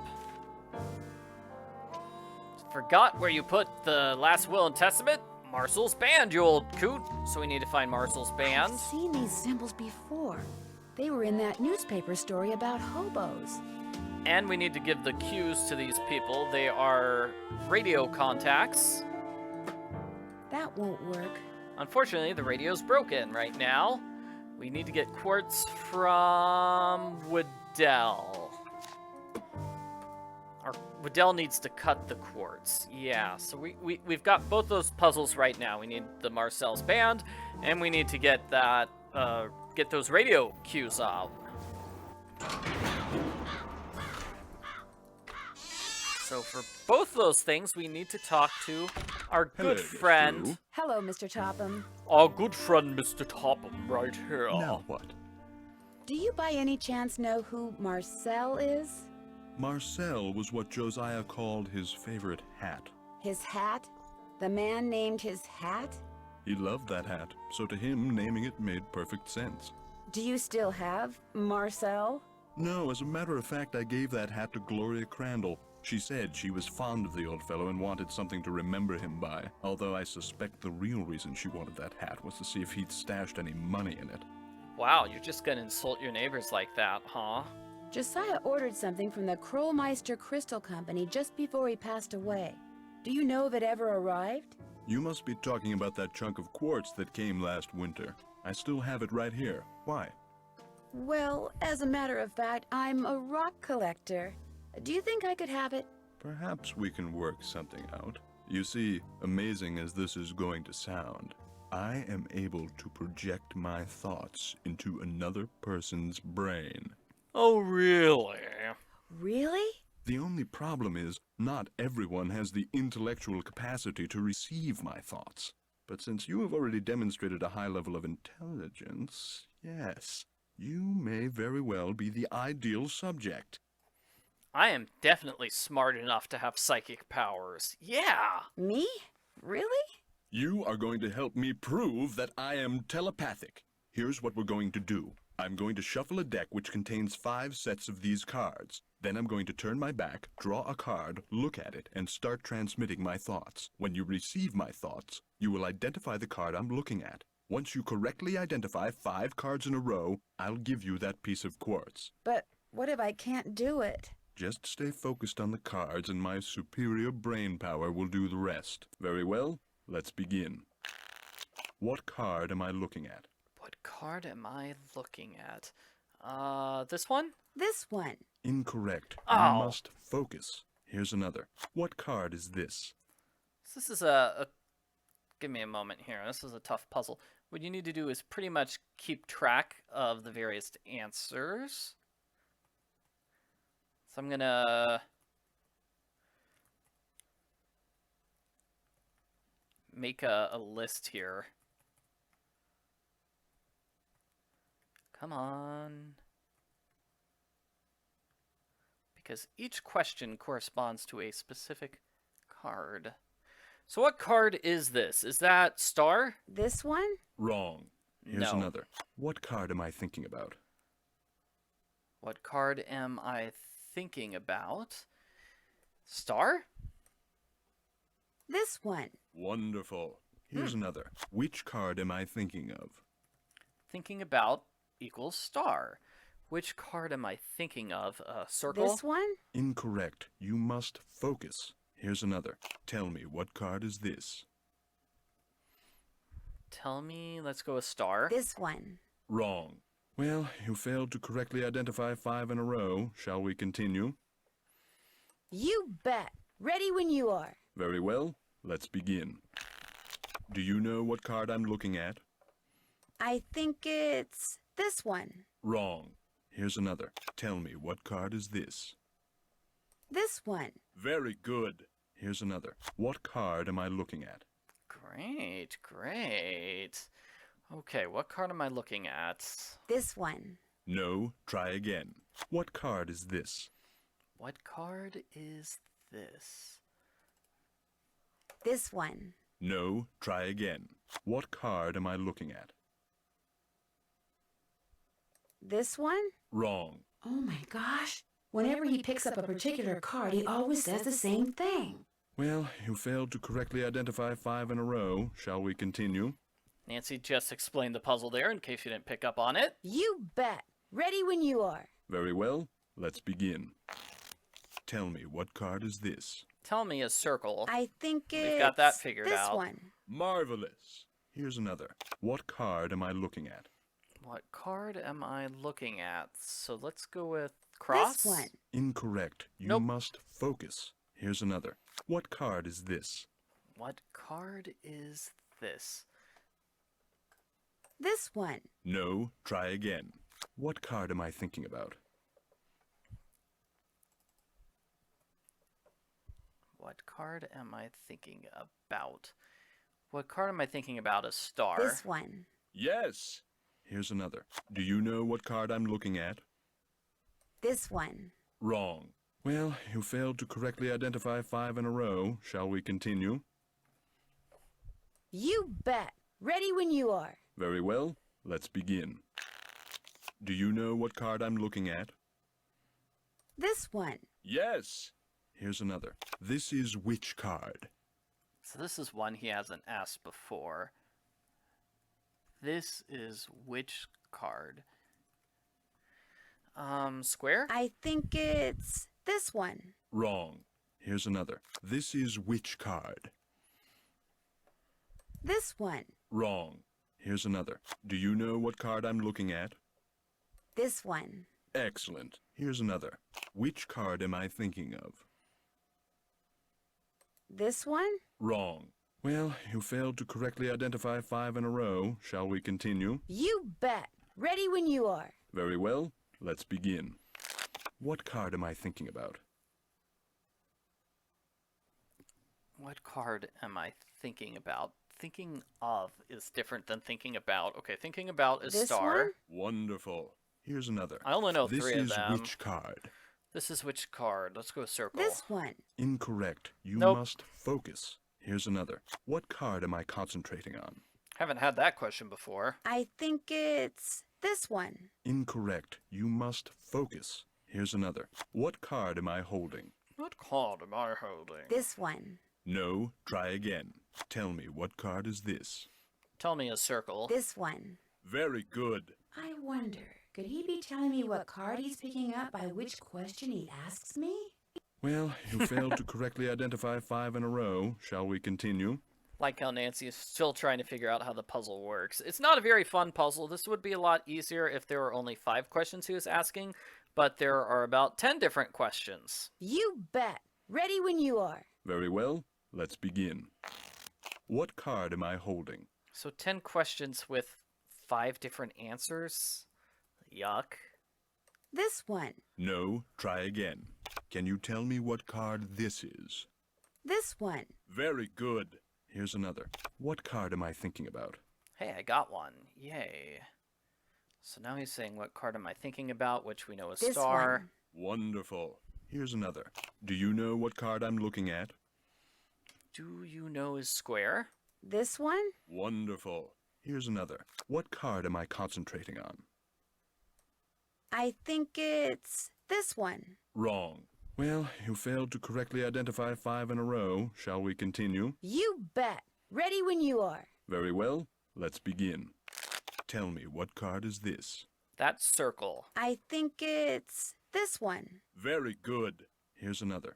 Do you know what card I'm looking at? Square. This one. Marvelous. Here's another. What card am I holding? I don't know. Okay, so it's either got to be a star, a cross, or a square. Let's go with the cross. This one. No. Try again. What card am I looking at? What card am I looking at? Star? I think it's this one. No. Try again. This is which card? Star? This one. Very good. Great. Well, you failed to correctly identify 5 in a row. Shall we continue? So that gives me 2 more. What card am I looking at is circle. This is which card is star. You bet. Ready when you are. Very well. Let's begin. What card am I thinking about? What card am I thinking about? Of course he's using one I don't know. No, wait. Thinking about a star. This one. Excellent. Here's another. What card am I looking at? What card am I looking at? Circle. I think it's this one. Very good. Here's another. What card am I thinking about? Thinking about a star. This one. Very good. Here's another. This is which card? Star. This one. Yes. Here's another. Tell me, what card is this? Circle. This one. Very good. You did it. Well, actually, I did it. But in any case, thank you for your assistance. Here's the piece of crystal that Josiah ordered. Take it. You've earned it. Well, actually, I earned it, but let's not quibble. Yay, we're finally done with this puzzle. But Mr. Topham, you didn't really. I'm afraid that subconsciously you may have... Yes? Never mind. Do you need anything else? What do you think happened to the key to Josiah's safe deposit box? Josiah no doubt lost it. He had a terrible memory, poor fellow. What do you think is in the safe deposit box? No doubt it's filled with the same thing as this house. Junk. But if it's junk, why haven't I gotten rid of it, you may well ask. Well, I know it's silly to hang on to Josiah's things, but he was a wonderful man, you see, and I just don't have the heart to get rid of them. Too sentimental for my own good, I guess.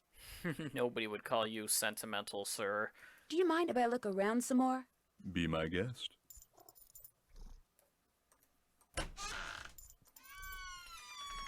Excellent, so we need to get that. We need to get the jewel cut. And did we need to do something else? We needed to get Marcel's band. So that's going to be inside here.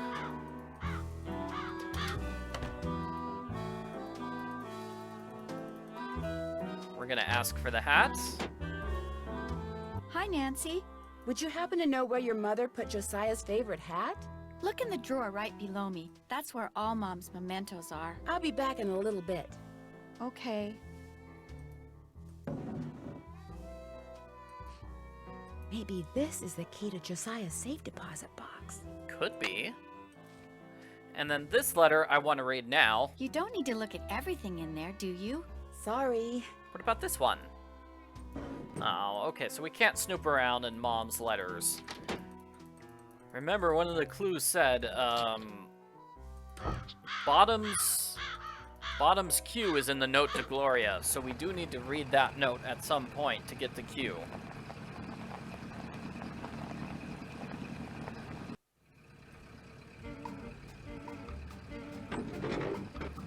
Let's go over here. Hello, Mr. Waddell. Now what? I need for you to cut a blank from this piece of quartz. No big deal. Let's see it. The blank needs to be just like the one you made before for Josiah Crowley. Like I said, no big deal. You're gonna have to cough up $2, though. You can pay me when you pick it up. Good day. Where am I gonna get that kind of money? Ugh. Yuck. Let's see. Dr. Ackerman at the One Resort, which is up there. So let's just deliver telegrams until we've got $2. If that's even possible.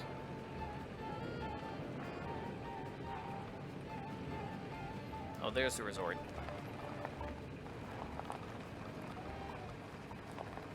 Hello, I'm delivering a telegram to Dr. Ackerman. I shall deliver it to the good doctor forthwith. He rarely tips, and I never do. That's okay. Bye. Absolutely nobody gives Nancy a tip in this game. It makes me very sad.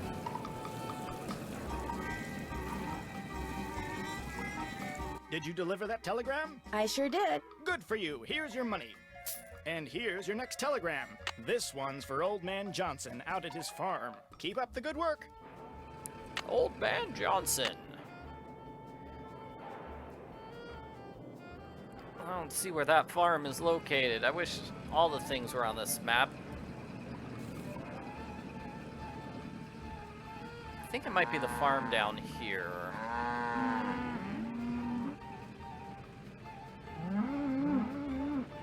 There we go. Are you Mr. Johnson? Maybe. Who are you? Well, my name's Nancy Drew, and if you are Mr. Johnson, I've got a telegram for you. Well, thank you. Hey, you want a tip? Sure. Buy low, sell high. Thanks, I'll remember that. Yeah, he gave us a joke for a tip. Ooh, almost have $2.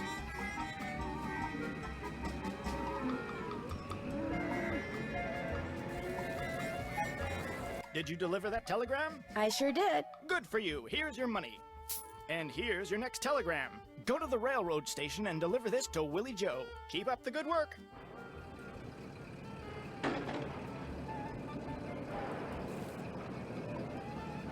Railroad station here, right?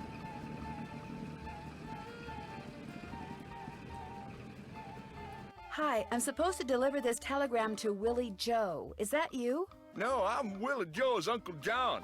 I see that she gets it, though. She? She, with a capital S. Well, bye.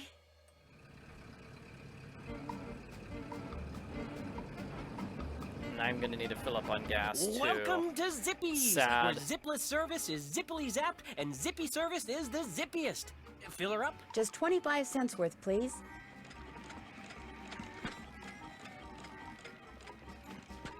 That'll be 25 cents. Here you go. Drive zippily. Excellent. We just zipped on out of there. Now let's see if I've got $2. Did you deliver that telegram? I sure did. Good for you. Here's your money. And here's your next telegram. Take this to Phil Connor out at Krollmeister Nails. Keep up the good work. Oh, great. He's right here. I have a telegram for Phil Connor. I'm Phil. Thank you. I got a tip for you. Here. Ow, that's a nail. That's what we make here. Nails. Beauty, ain't she? Thanks, but no thanks, Mr. Connor. Bye. All right, that's actually kind of a funny joke tip. Did you deliver that telegram? I sure did. Good for you. Here's your money. And here's your next telegram. This one here is for Helen C. White. She's at the library. Keep up the good work. Ooh. That's right here. I have a telegram here for... Shh! You're in a library. Sorry. This telegram is for Helen C. White. Who? Helen C. White. Bill and Steve Wright. Helen C. White. Shh! Here. A telegram for Miss White. I'll give it to her. Thank you. You're welcome. What? Never mind. Shh. That's funny, too.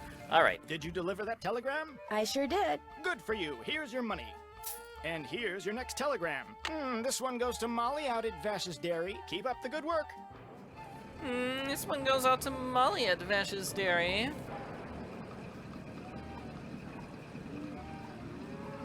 Good, that cow's gone. Hi, Mr. Jones. I've got a telegram here for Molly. She's in the milking shed. I'll give it to her.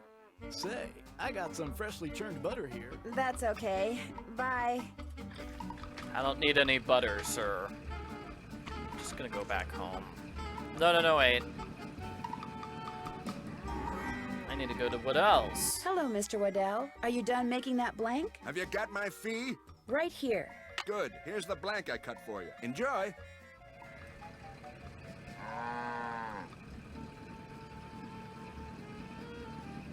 Now how poor am I? 70 cents. Ugh.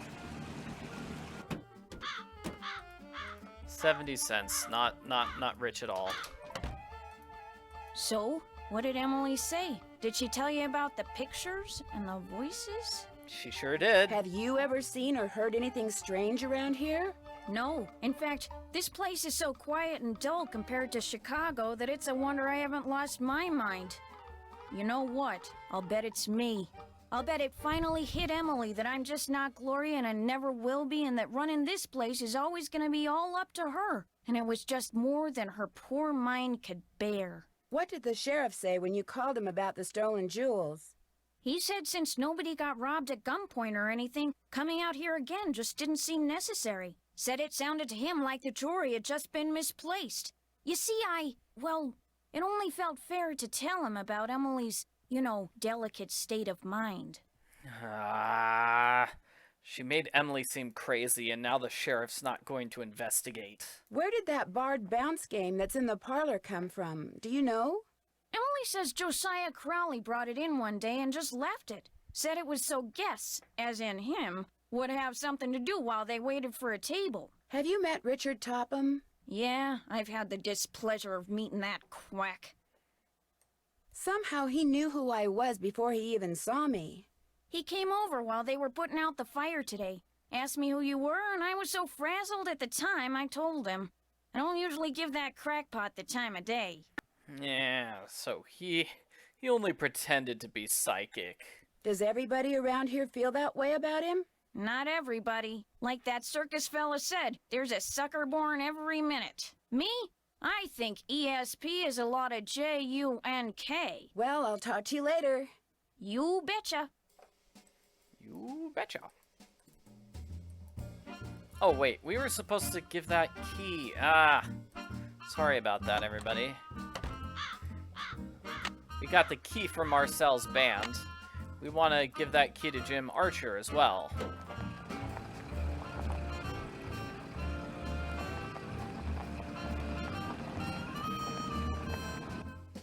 Do do do do do do do do do do.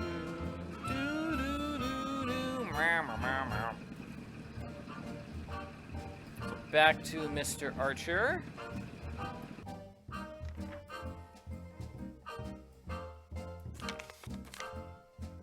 Hello again. I think I found the key to Josiah's safe deposit box. Really? I have it right here. It is from this bank. May I see if it opens the box? It takes 2 keys to open a safe deposit box. The owner's key and my key. And in this case, I'm under no obligation to open it for you. Oh, but However, were you to do me a small favor... Uh-oh, he wants me to do his chores, doesn't he? Such as? I hired a seamstress to make a dress for my wife's birthday next week. Unfortunately, the seamstress and I had a falling out, and now I need to find someone to finish the dress. Maybe I could find somebody. How much are you willing to pay them? Oh, the fact of the matter is, the dressmaker quit because I couldn't pay her. I misled you before. Business is not fine. This bank is on the brink of ruin. Oh, I'm sorry to hear that, Mr. Archer. I wanted to get my wife something nice because, well, it might be the last nice thing she gets for a long, long time. Now, Emily once mentioned that Jane used to be a dressmaker. How much more has to be done on the dress? I have it right here. The seamstress said that all the pieces have been cut out and basted together. All that's needed is a sewing machine. When it's finished, bring it back and I'll let you try that key in Josiah's safe deposit box. Yep, we get the sewing puzzle. All right, this is gonna be fun. What's your opinion of Richard Topham? Interesting gentleman who's in an interesting line of work. Does he do business here? Yes, he does. Jane thinks he's a crackpot. He makes a living doing whatever it is he does, so obviously someone thinks he's the real deal. I guess I'll be going. Come back anytime. All right, see you later, dude. I'll come back when I have that dress all sewed up. Did you deliver that telegram? I sure did. Good for you. Here's your money. And here's your next telegram. Here's one for Audrey out at Blenheim Nursery. Keep up the good work. Oh, yeah, that's right near us. That's good. I've got about $1, so I'm fine on cash.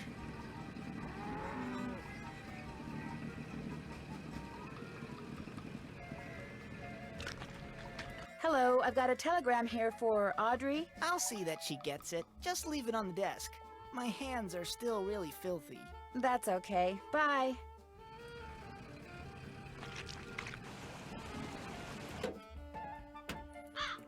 Excellent. So hey, Jane, can you do some sewing? What's cooking? Since you used to be a dressmaker, do you think you could help me sew something? Me? Sew? No, I can't. Sewing takes practice, and I haven't sewed a stitch in years. Whatever it is, believe me, I'd wreck it. Then how about giving me some pointers? No can do. Sorry. Well, I'll talk to you later. Don't take any wooden nickels. Yeah, Jane refuses to help. Really, Jane? Come on, it can't be that difficult. Hi, Nancy. I'll be back in a little bit. Thanks again, Nancy. Actually, I don't know. If I can't ask her for sewing help, then where am I going to get sewing help? Is this your sewing machine? Actually, that belonged to my mom. She and Jane used to be dressmakers. Mom was going to teach me how to use it, but she never got the chance. Why does this picture keep moving? Yeah, I've heard of moving pictures, but this is ridiculous. Hi, Nancy. I'll be back in a little bit. You're the bee's knees. Let's see, I think I zoom in on this, maybe? Would it be all right if I used your sewing machine? Go right ahead, but remember, you're on your own. There's no needle. It's probably in the box with the rest of Mom's sewing stuff. Ask Jane if she knows where it is. Right, there we go. Yeah, we need to zoom in on the sewing machine before we can do the sewing stuff. Okay, Jane, can you at least give me a needle? You won't teach me to sew, but I need a needle. What's cooking? Would you happen to know where the needle for the sewing machine in Emily's room is? I moved all of Gloria's sewing things out of there and put them in a little box. Look, I'm supposed to get the pies we baked before all the hullabaloo this morning ready for the delivery man. They gotta be put in the shipping container just so, or he casts a kitten. This is how he wants them organized. Now why don't you go out on the porch and get those pies ready to go while I look for that sewing box? If you insist. Why can't I look for the box while you get the pies set up? That seems like a better solution to the puzzle. Alright, here's the instructions. Sandgate needs 2 large cherries, and then the small always goes left to the large. Oh, what? The pies got moved again. Who moved the pie? One small and one large blue, one small and one large chocolate, and 2 large pies. Well, clearly the 2 large pies have to be cherry. So that was Riverville, right? They're just from top to bottom. Then let's take a look at the next one. Okay, Appleton is 1 small and 1 large cherry. 1 small and 1 large cherry as well for Smithfield.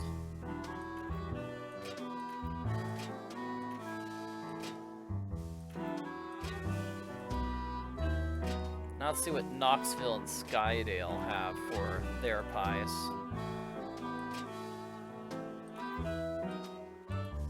Just a second. So Skydale has 2 different sizes, and then Knoxville has 2 same-sized cherries. So 2 different sizes have to be small and large for Skydale, leaving the last 2 for Knoxville. Let's do chocolate now. 2 large chocolate for Smithfield.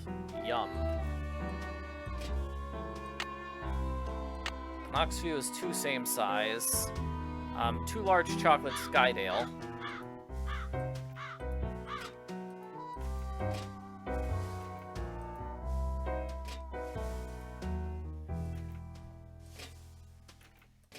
Let's move some of those pies out of the way. Sandgate gets 1 chocolate. 1 small and 1 large chocolate for Riverville.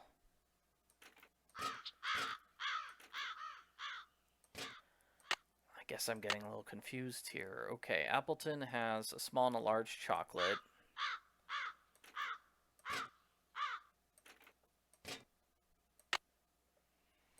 Let's figure out the... Okay, so just 1 chocolate for Sandgate.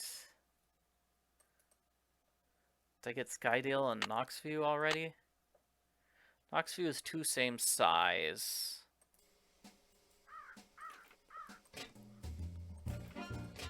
I think that's how it's going to have to be there for those. Okay, so we got 1 blue, 1 small and 1 large blue for Riverview, so that's easy. Appleton's blue is 2 pies of the same size. We'll look at that later. Then Skydale's 2 large blue. Let's see what Knoxview is. Knoxview has 1 large blue, and Smithfield's has no blue whatsoever. So that means we've got 3 smalls to distribute among Sandgate and Appleton. Appleton wanted 2 of the same size, so Appleton gets 2. And Sandgate gets 1. That should do it. Hooray!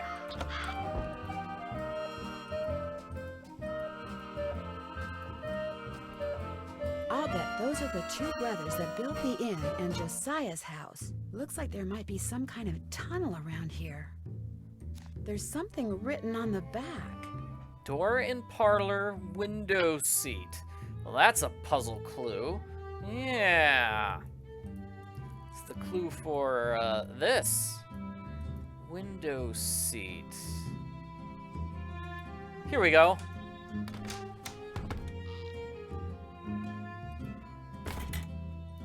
It's a hidden passage right here. From the looks of those lanterns, I'm not the only one who's been down here recently.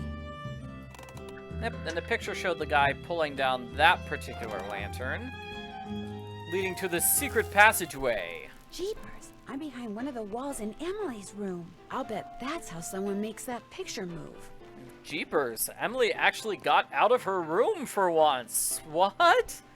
Whoa. It's amazing.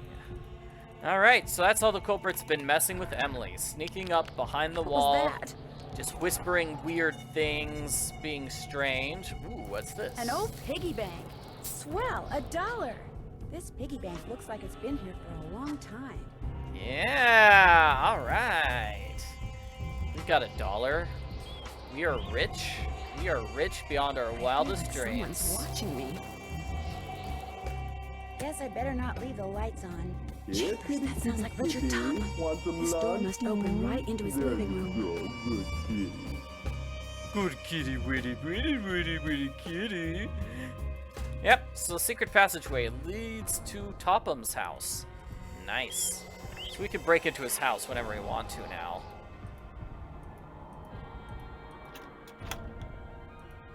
Oh, and this puzzle. Okay, so we need to spell out Creepy's Corner.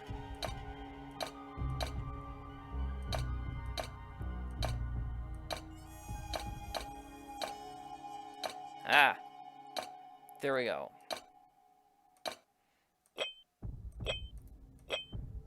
Creepy's Corner. I'm just gonna make this... Ugh. It's just creepy. Okay. I guess it makes sense. This guy's name is Creepy, but still.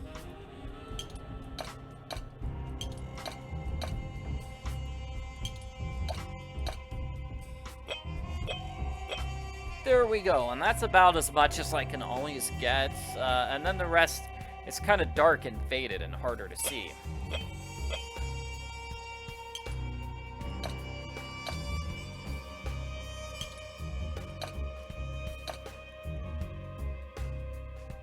I do like this music, though.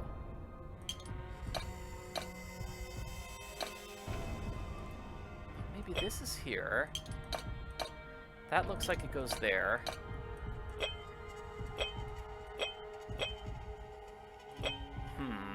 Alright.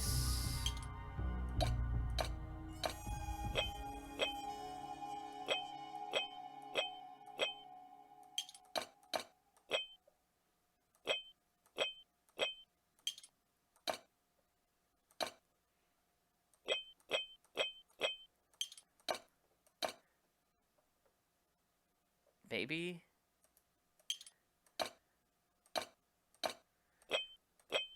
These are the bottom row pieces. Maybe that's it. No, that's not it. The game's not accepting this as a solution. There we go.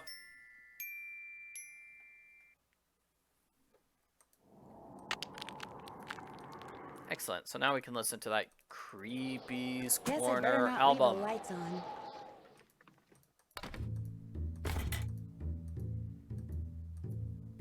Is Jane back? Yes, she is. Thanks for doing the pies. The more I do it, the worse I seem to get at it. Here's that box. I'm sure that sewing machine needle is in there somewhere. I see it. Remember, when it comes to using it, you're on your own, kiddo. I think I know why Emily has been seeing and hearing strange things. Well, I'm all ears. Tell me. I found a secret passageway that goes from the inn to Josiah Crowley's old house.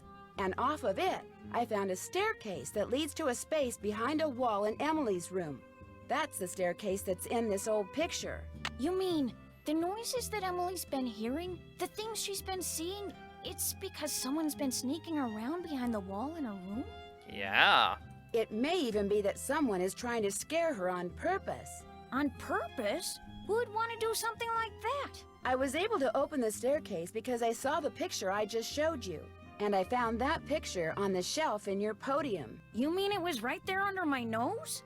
Hold the phone! You think I'm the one who's been sneaking around? Yeah, you seem suspicious. Well, I did find the picture right there. But I've never seen it before in my life. Besides, anyone who's ever been behind this desk could have seen that picture. It's hardly fair to go pointing a finger at me. Maybe Emily will know something about it. She went into town to run some errands. At least that's what I told her to do. Heaven knows she could use some fresh air. Well, I'll talk to you later. Alrighty-dighty.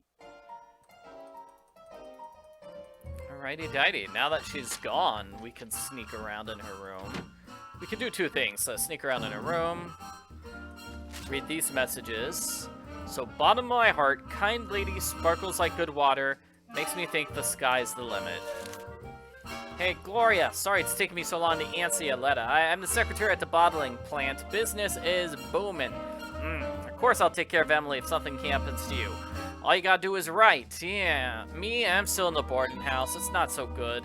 There are a few bad apples in this place, like Mary and Aborn. Hey, she dropped in the other day to borrow bobby pins, and then she went through my purse. She said, oh, it'd fallen over, but oh, come on. I know what I saw.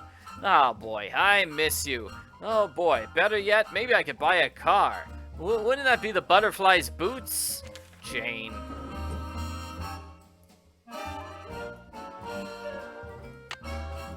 We can listen to Creepy's Corner here.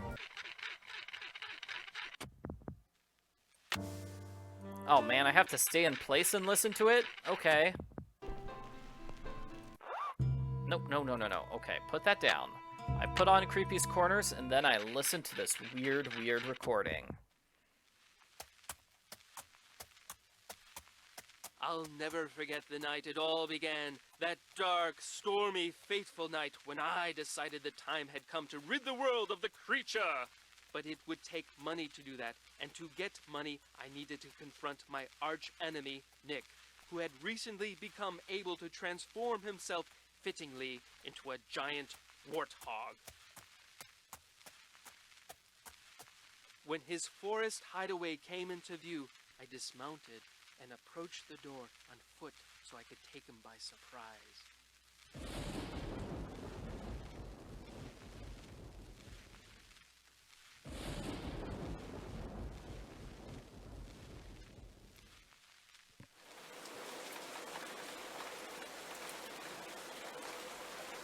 My fear that he would hear me proved groundless, for a terrible storm began to rage, washing away the sound of my footsteps.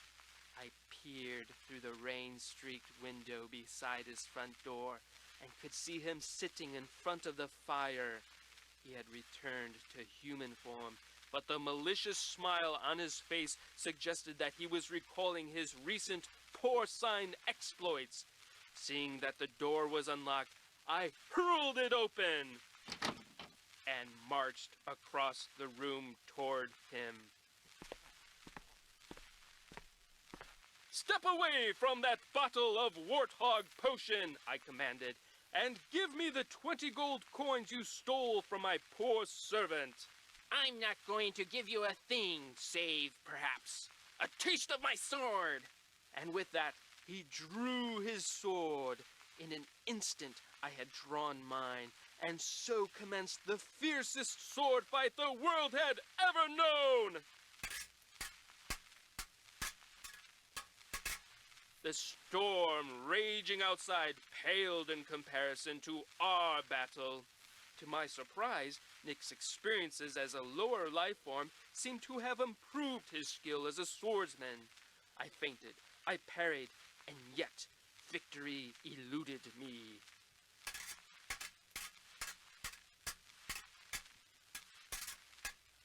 And soon I began to feel my strength ebbing from me. I was tiring rapidly. Summoning every ounce of what little energy remained in my body, I lunged at him one last desperate time. Ouch! Why, you've wounded me. I had managed to wound him on his right arm, just above the elbow. Curse you!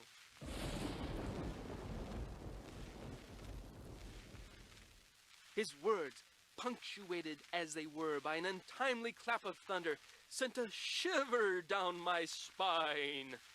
Save your breath, I intoned, and give me those gold coins. Here, take your precious coins. He tossed the bag of coins onto a chair, but as I reached for them, he reached for his bottle of potion, and in a matter of seconds, my night had gone from bad to horrible.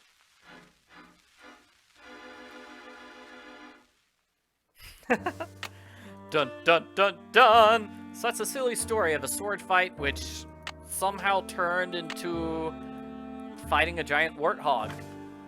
All I need is the dress Jim Archer gave me, and I can start sewing. So let's start sewing, everyone. What you need to do is follow the dotted line. Would I wear this? No. Messed up. Would I wear this? No, I can do better than this. I made too many mistakes. I'd better do it over.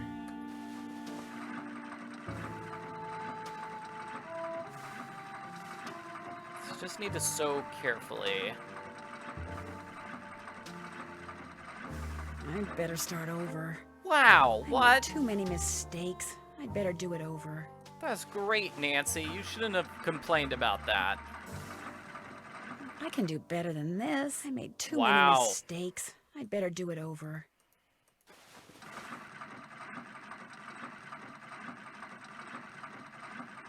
I can do better than this. I made Really? too many mistakes. I'd better do it over.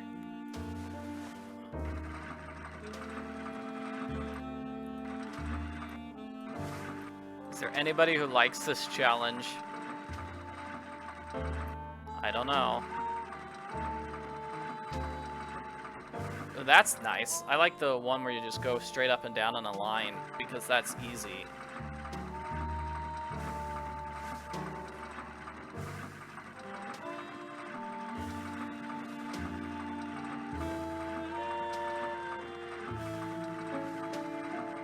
Would I wear this? No. Oh, come on! I made too many mistakes. I'd better do it over. Oh, man. Yeah, this puzzle is very, very hard.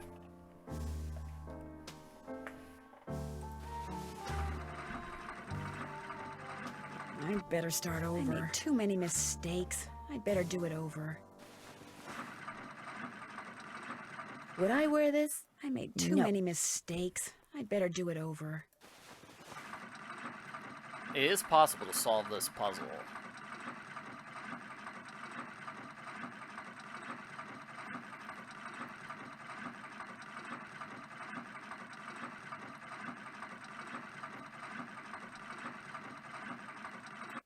All right. I can do better than this. Aww. Too many mistakes. I'd better do it over.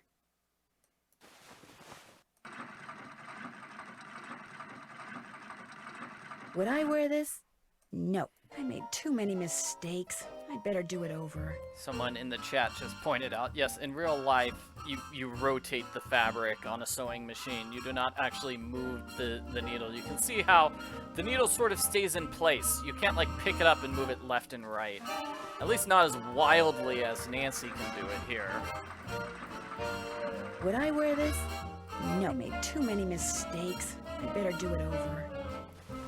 So how does Nancy keep redoing this puzzle over and over again? That's just the magic of video games.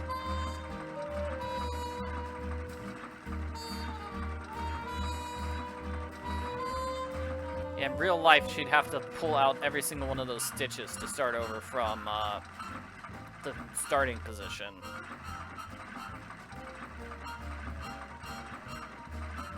Like, at this point, she might as well just sew by hand.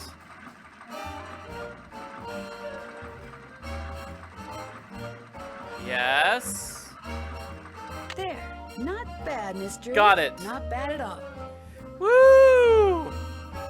We did it. Yay, Nancy sure put a lot of effort into making somebody a dress. But we did it. We are fantastic. Let me see, I think... Do I need to talk to Mr. Topham about the Midsummer Night's Dream book? Because I feel like that's something we should be able to do here. Hello, Miss Drew. Hi, Mr. Topham. Now what? It was nice talking to you. I'm sure it was. It wasn't that nice talking to you. Let's Do you look at mind this if I book look of around some more? clues some more. Be my guest.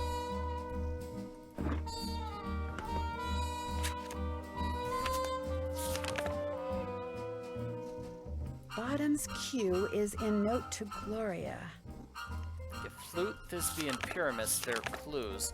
Maybe there's a book upstairs that Nancy needs to read first before she realizes what that means. Now what? It was nice talking to you. I'm sure it was.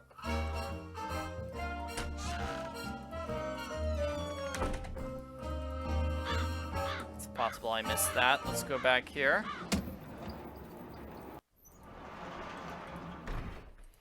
Of course, to go all the way back upstairs, you need to watch this animation again.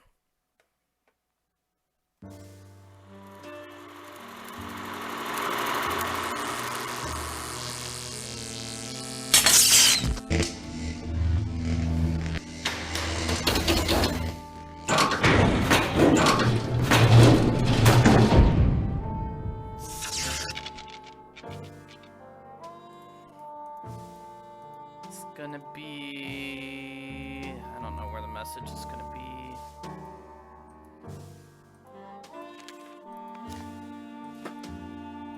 Already have the quartz, so quartz is gonna go here.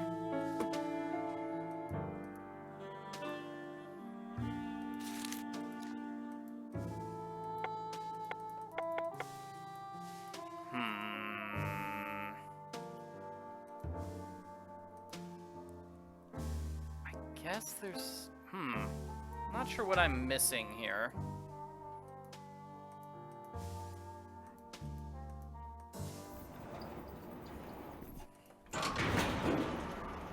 Yeah, there's gotta be something which indicates... I don't know. I'll try to remember what it is we're supposed to do to solve that puzzle. In the meantime, we'll give that back to Mr. Archer, okay?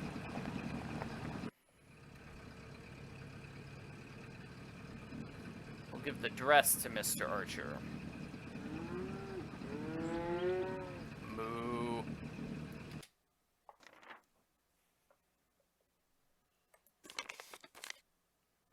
How's the dress coming? All done. This is beautiful. Thank you. Now let's see if that key you found opens up Josiah's safe deposit box. That was Josiah's key, all right. But that is not Josiah's will. It looks like some kind of journal. Would it be okay if I kept this? If it was money or jewelry or something like that, I'd turn it over to Topper. But a journal? Finders keepers as far as I'm concerned. You're not even gonna read the journal to see if I'll it's be useful? at my desk if you need me. Well, the journal matches the trivet. It's locked, naturally. And what we need to do is replicate the sounds, the sound effects from the play. So it was horse galloping and then thunder twice. It's locked. It's gonna spell out a message. I believe it's Goodfellow.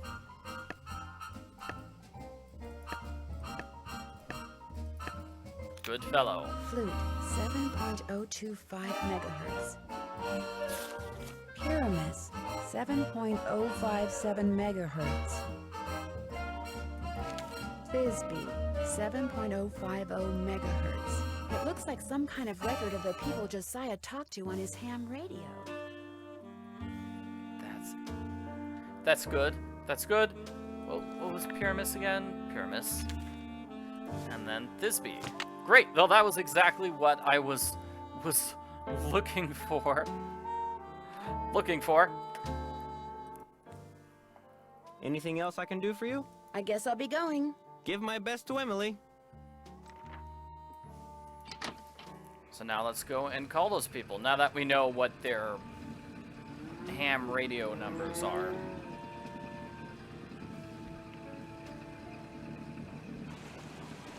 I've only got half a tank of gas left. I should gas up before I forget. Yeah, I probably should. We've got plenty of money. Let's call Nancy's friends. Drop a nickel into the slot. Very good. Now, how may I be of service? Let's call her dad and her friends. Hi, Mr. Kowski. Could you please connect me with my dad? His number is KL57187. Hang on a minute. Carson Drew. Hi, Dad. Did you pick those papers up yet? Yep. Great. You can give them to me tonight when you get home from Emily's. So what else have you been doing? I'm earning money by delivering telegrams for Tubby's Telegrams.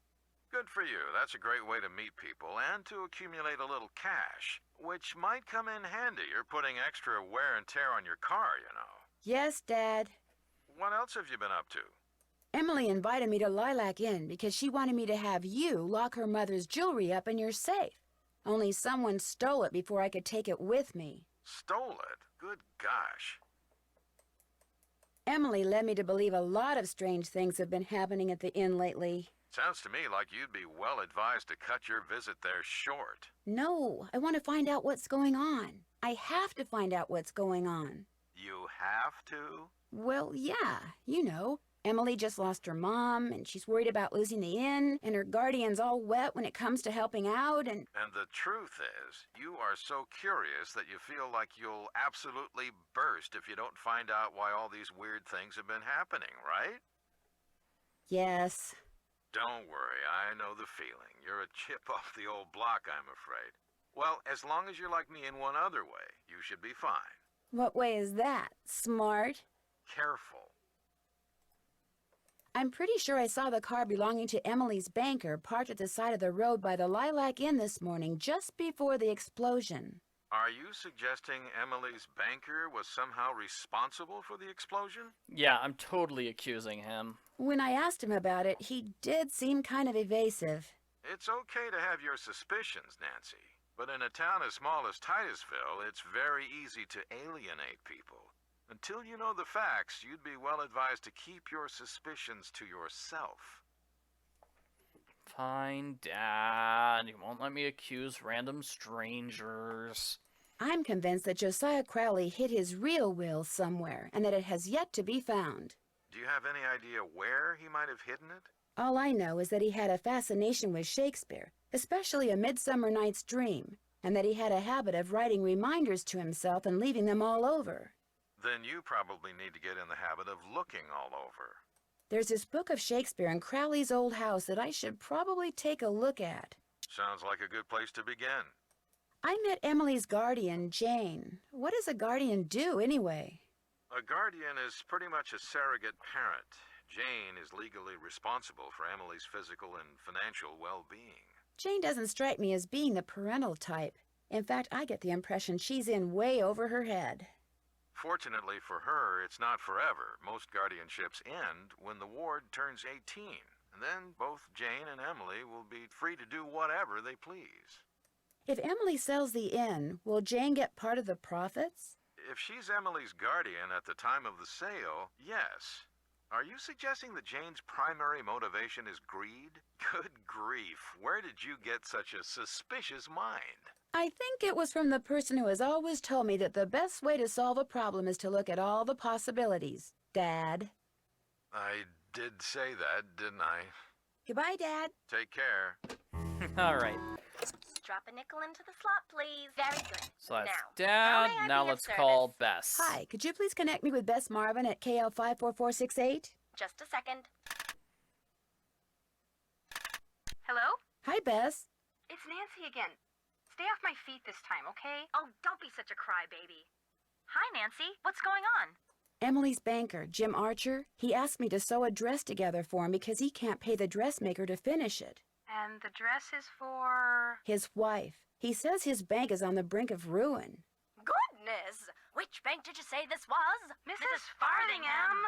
No. Anyway, maybe this Jim Archer guy just wants you to feel sorry for him. Oh, Bess.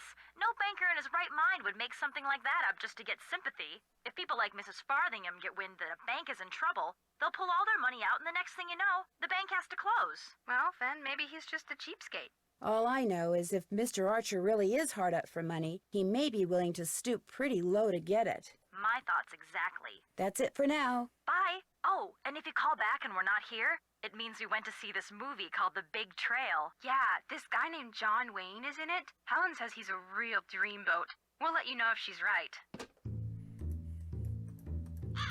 Alrighty, yeah, Nancy's dad said, don't accuse random people, and she just proceeds to accuse the banker of being the culprit.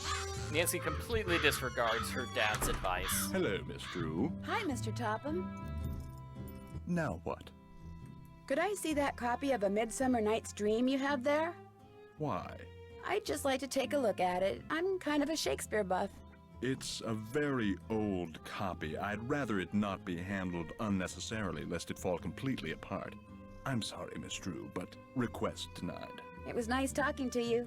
I knew you were going to say that. A little psychic humor. Because he refuses to loan us that copy of the book, we're just gonna break into his house and steal it. Classic Nancy Drew move.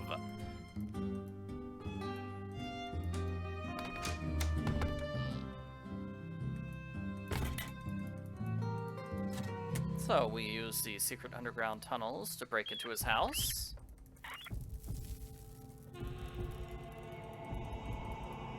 Guess I better not leave the lights on. I don't hear anybody. Now would be a good time for me to sneak inside and have a quick look at that Shakespeare book.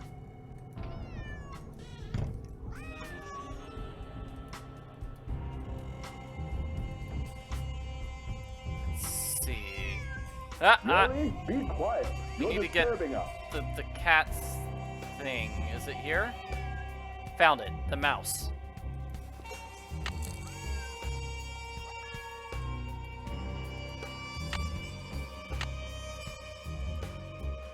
That will cause the cat to stop complaining.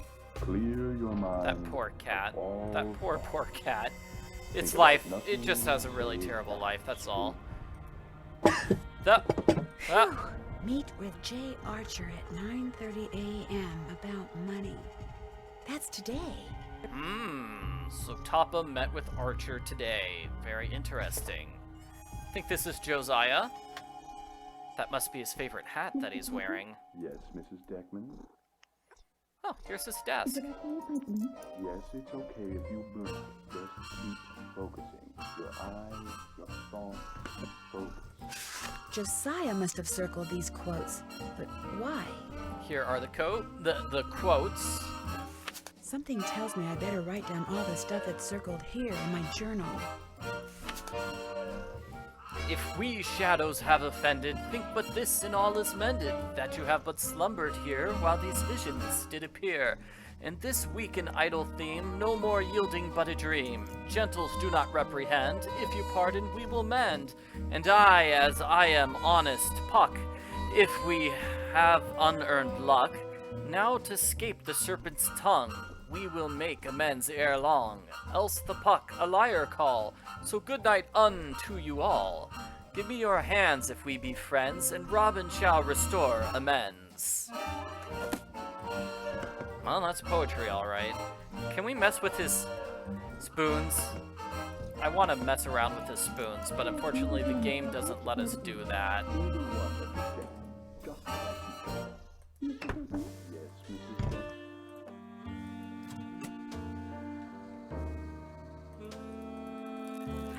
Someone's watching me. Who could be watching you, Nancy? Guess I mean, I that is better a not leave the scary lights on. idea, but I don't think anybody's here. Be really easy to notice if somebody was in fact following you, because nobody else is around.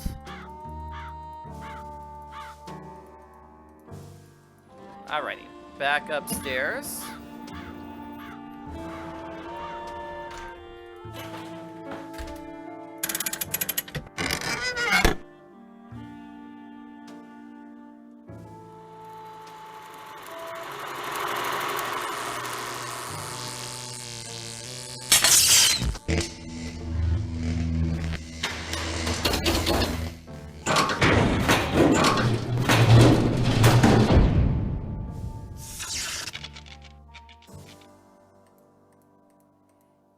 First, we are going to call Flute. Do I have that written down somewhere? So Flute is 7025. Looks like Josiah was a ham radio operator.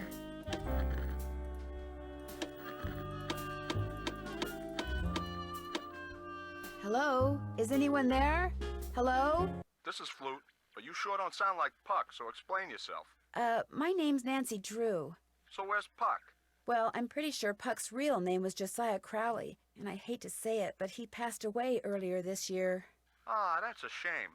Heck, I never got to give him his sentence. What sentence is that? Well, see, a while back, Puck dictated a sentence to me and told me that if and when he recited a certain passage from Shakespeare, I was to respond with that sentence. Weird fellow, that Puck. If I tell you the passage, will you tell me the sentence? Well, yeah, sure, I guess. Especially seeing as Puck's no longer with us. Alrighty, so his cue was, shall we their fond pageant see? Shall we their fond pageant see? Lord, what fools these mortals be. That's it. Here, let me check my logbook for the response. Now I'm supposed to say, leave by road when the owner is in, because then there will be thieves about. Leave by road when the owner is in, because then there will be thieves about? Those were Puck's exact words. Did you know Puck very well? I felt like I did. Met him over the radio a couple of years ago. What a character. What'd you say his real name was? Josiah Crowley. Strange. I never heard of him. Why is that strange? He led me to believe he was this big cheese out in Hollywood, you know, some famous producer, director or something. Said he owned his own studio. He didn't own a studio, and he certainly didn't live in Hollywood. I'll be darned. So he was just lying to me. Well, that's all right. I may have told him a fib or three over the years myself. Like the time I told him I was a scratch golfer. I don't even know what that means. In any case, hope I've been of some help. Over and out. Alrighty, let's call the next person. The other two ones are 5-0 and 5-7. Is anyone out there? Hello? Can anyone hear me? I'm Thisbe, but only Puck calls me that. Who's this? My name's Nancy Drew. I'm afraid I have some bad news about Puck. Oh dear, they closed the play he was starring in, didn't they? That's why I haven't heard from him. He's too far down in the dumps. Oh, I was afraid it was something like that. Actually, you haven't heard from him because he passed away several months ago. Oh my, that's worse, isn't it? And after all that rigmarole he went through, making sure I knew my line and understood my cue? Your cue? Yes, you see, Puck, or whatever his real name is, or was, Puck wanted to share his love of acting with me. So he gave me a line to say, a very curious line I might add, and told me to repeat it only after I heard my cue. A passage written by Mr. William Shakespeare. So if I cue you with a passage, you'll respond with the line he gave you to say? Immediately. I know it by heart, you see. Here goes. If we shadows have offended, think but this, and all is mended, that you have but slumbered here, while these visions did appear. The authorities are alert for bad water, so do not go this way. The authorities are alert for bad water, so do not go this way. That's what I was to say, although my delivery was much better when Puck was coaching me. And now, as Puck was fond of saying, I bid you adieu. Over and out. Alright, then let's call the final person. 5-7.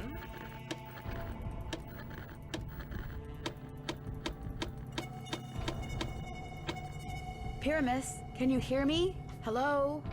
This is Pyramus. Who are you? My name's Nancy Drew. Does somebody named Puck usually call you on this frequency? Somebody named Puck used to. Apparently he found something better to do. Haven't talked to him in months. Well, that's because he passed away not too long ago. Oh, well, that's a good excuse, I guess. How'd you know he called me Pyramus? I'm a friend of his. I found your name and radio frequency in his journal. So why are you talking to me? Did Puck, ever ask you to tell him something whenever he read a certain passage from Shakespeare? Whenever he rattled off this Shakespeare quote, I was supposed to rattle off this stupid saying he gave me. How did you know about that? Long story, but if I were to rattle off the quote, there's no reason why you can't tell me the stupid saying, right? Well, come to think of it, he never said the quote had to come from him, so yeah, I guess I could tell you. Well, it's the final prompt. This one. Thou speakest aright. I am that merry wanderer of the night. How'd you know? Long story. What did he tell you to say in response? Wait a minute, I had to write it down. Here, you're gonna love this. A barking dog would do well to hold his tongue in a dangerous neighborhood. A barking dog would do well to hold his tongue in a dangerous neighborhood. I told you it was stupid. I really appreciate your help. Just out of curiosity, what kind of car did Puck drive, do you know? I don't think he had a car. And he tried to tell me he was rich. Over and out. Excellent. So, with that information, we can solve this puzzle. Now that's a flute. That's flutes. And then Fizbees is going to be this. 1, 2, 3. We're just pressing the hobo symbols in the order they said so. I think does Nancy have it written down? Yeah, like, okay, well, a barking dog would do well to hold his tongue in a dangerous neighborhood. So I think that's like barking dog, be quiet in a dangerous neighborhood. Alrighty, so finally we have bottoms. That cue was in the note to Gloria. And there we go. Those are all the cues, and we have another puzzle, yet another puzzle. Yes. We want to reach the end of the board if possible. So let's see. No, I think that was wrong. I think we'll do 4 and then skip over here with 8. And then, I don't know, 1, 2, 3, 4, 5, 6, 7, 8, 9, 10. Wow, that's just 10. And I could butterfly it with 9, but I don't think that's actually a smart idea because that doesn't save me 9 squares. So 1, 2, 3, 4, 5, 6. Yeah, do we have 6? And this will save me lots of squares to have the 1 there. Let's go with 7. And 1, 2, 3, 4, 5. So 5? Woohoo! Did it! Whoa!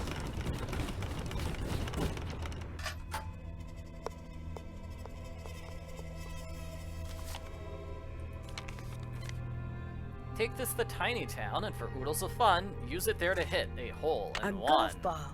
No doubt meant to be used on that golf course of Josiah's. Let's go back to that golf course, then.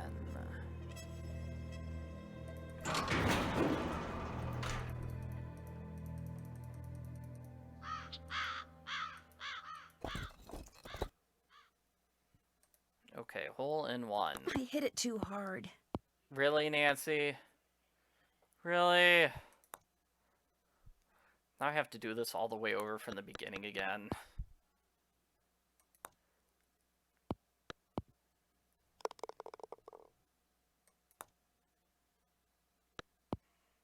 Really could have used this secret hole when I was trying to get par earlier on, huh? Try again. Okay. How's this? Perfect.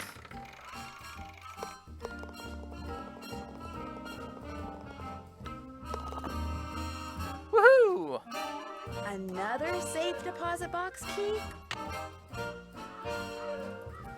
Excellent, excellent. So, this is what we need for the end of the game.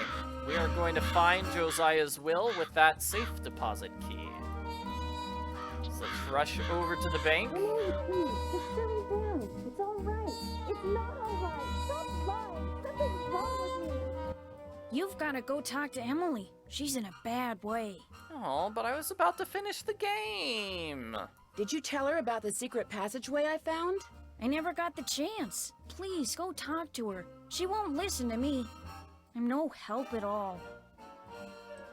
I think I'll just ignore her problems and then just go to the end of the game. There we go.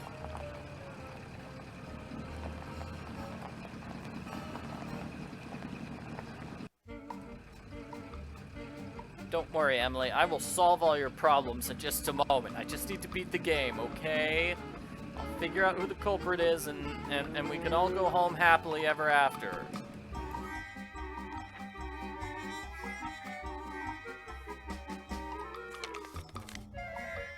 I'm glad you stopped by. I need to clear the air about something. I lied before, not just when I said the bank was doing fine when it's really not, but when I said that wasn't my car you saw parked outside the inn today. I parked it there because I didn't want anyone to know that I was at Richard Topham's begging him for money. This bank is in truly dire financial straits, and if anyone finds out... Mr. Archer, I already knew you were at Richard Topham's today. I saw your name in his calendar. Oh, so what can I do for you? Alrighty, well...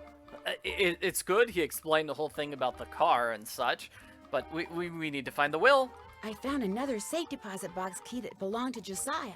Impossible. Josiah only had one box, and you've already opened it. But this has to be Josiah's key.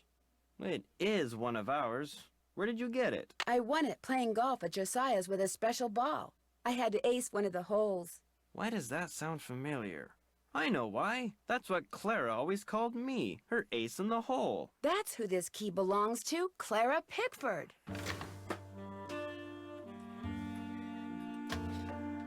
So, Clara Pickford was really Josiah Crowley in disguise. Apparently, he loved playing tricks like that on people and hiding things right under their noses. Yeah, so Josiah Crowley disguised himself as Clara Pickford and as Emily's Aunt Harriet. Looks like Josiah was very fond of disguising himself as a woman. And this is his real last will and testament. Woohoo! I wonder what this is. Gloria Dowd, now Crandall, and Jane Willoughby, circa 1912. Jane Willoughby? That doesn't look the least bit like Jane Willoughby. No, it certainly doesn't. I'd better get back to the Lilac Inn and have a talk with her right now.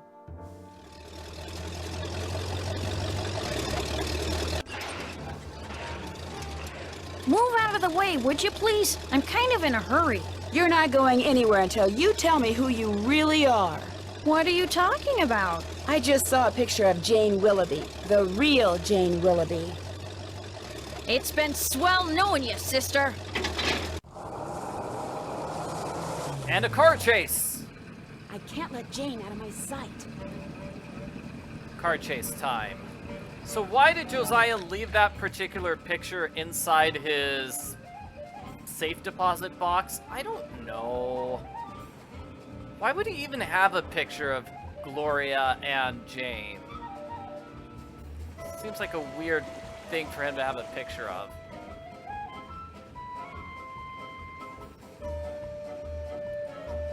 Maybe he was using it as a reference photo when he did his makeup to disguise himself as a woman. For the state line. I know. I'll take a shortcut and head her off. And yes, we're going to stop her right here by going to the state line. There!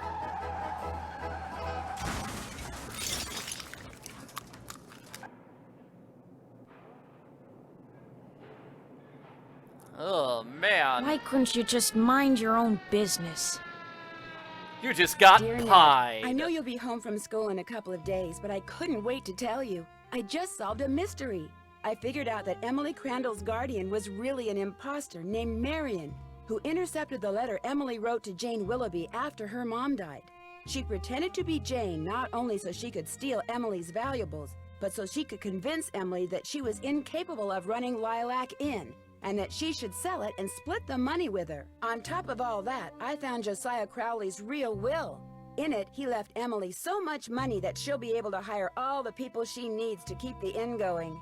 He left Jim Archer a ton of money too, which means he won't have to close his bank. And from now on, he'll be able to buy his wife a new dress anytime he wants. As for Richard Topham, Josiah left him nothing. Although Topham still refuses to admit that he forged the first will, and insists that he's going to contest the will I found. Dad says it's highly doubtful he'll succeed, and that he'd be better off sticking to spoon tricks. Anyway, when you get home, I'll give you all the details over a nice big piece of slightly damaged cherry pie. Wait till you hear that part of the story. As always, Nancy. I like that ending because it sort of indicates nobody paid Nancy anything. She got paid in pies because they couldn't sell the pies after the car crash. So they're like, hey, Nancy, you want these pies? And Nancy says, sure. So I'm a smart cookie. I solved the case. That is my award. A case solver. Great news, I think. See, Frank and Joe Hardy have invited me to help them solve a mystery. Only this mystery takes place on a train. But not just any train. A train that was found abandoned years ago in the middle of nowhere. All of its passengers had simply vanished. Some people say the train is jinxed. Others say it's haunted. I mean, it'll be fun to finally get to work alongside the Hardy boys, but I just hope the trip we're going on doesn't turn out to be, you know, one way.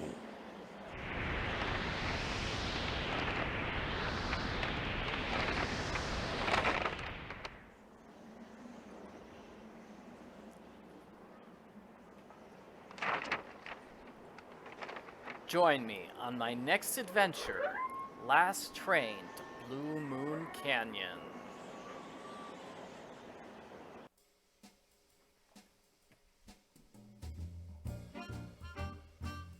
I really do like the music in this game. It's great. As I said at the start, it'd be cool if they did another game along these lines. Like, let's have a 1940s game. Probably we could tie that into, like, World War II. 1950s game. Could be cool. 60s, 70s, 80s. Probably not 90s, because they did have a Nancy Drew computer game. They had 2 Nancy Drew computer games come out in the 90s. So that'd be kind of weird to have a flashback case back to the 90s. Yeah. Are you know, even something like, I don't know, would it be possible to have one of the characters in this game appear in, like, another one? So, like, a really, really old version of Emily Crandall. Or would that just lead to really awkward questions about how Nancy time traveled back to 1930? Of course. You know, I would prefer it if, you know, I don't care when the next Nancy Drew game takes place. I would just like to have the next Nancy Drew game come out. That's what I'm hoping for. Do do do do do do do. Yeah, it's 2022. When did Midnight in Salem come out? 2-3 years ago at this point? Look it up real quick. Midnight in Salem. Yeah, Midnight in Salem came out December 2019. So, yeah, we're coming up on like the 3-year anniversary of Midnight in Salem. We haven't heard anything yet about another game in the Nancy Drew series. Her Interactive says they're working on one, but it's like, I want to know the name of the game. I want to know where it takes place. I mean, you saw the preview for Last Train to Blue Moon Canyon. It didn't tell you too much, but it did let you know, hey, we've got the Hardy Boys. We're going to be on a train. And even that in itself is a hint which lets you know, hey, it's based on the book Mystery Train with the Hardy Boys. And we got to see a character's name, Laurie Gerard, so we got, you know, a couple of hints about what's going on in the next game, but just based on that preview, could you know a lot about what's happening in the next game? No, but you at least learn a little. I thought it was an okay preview.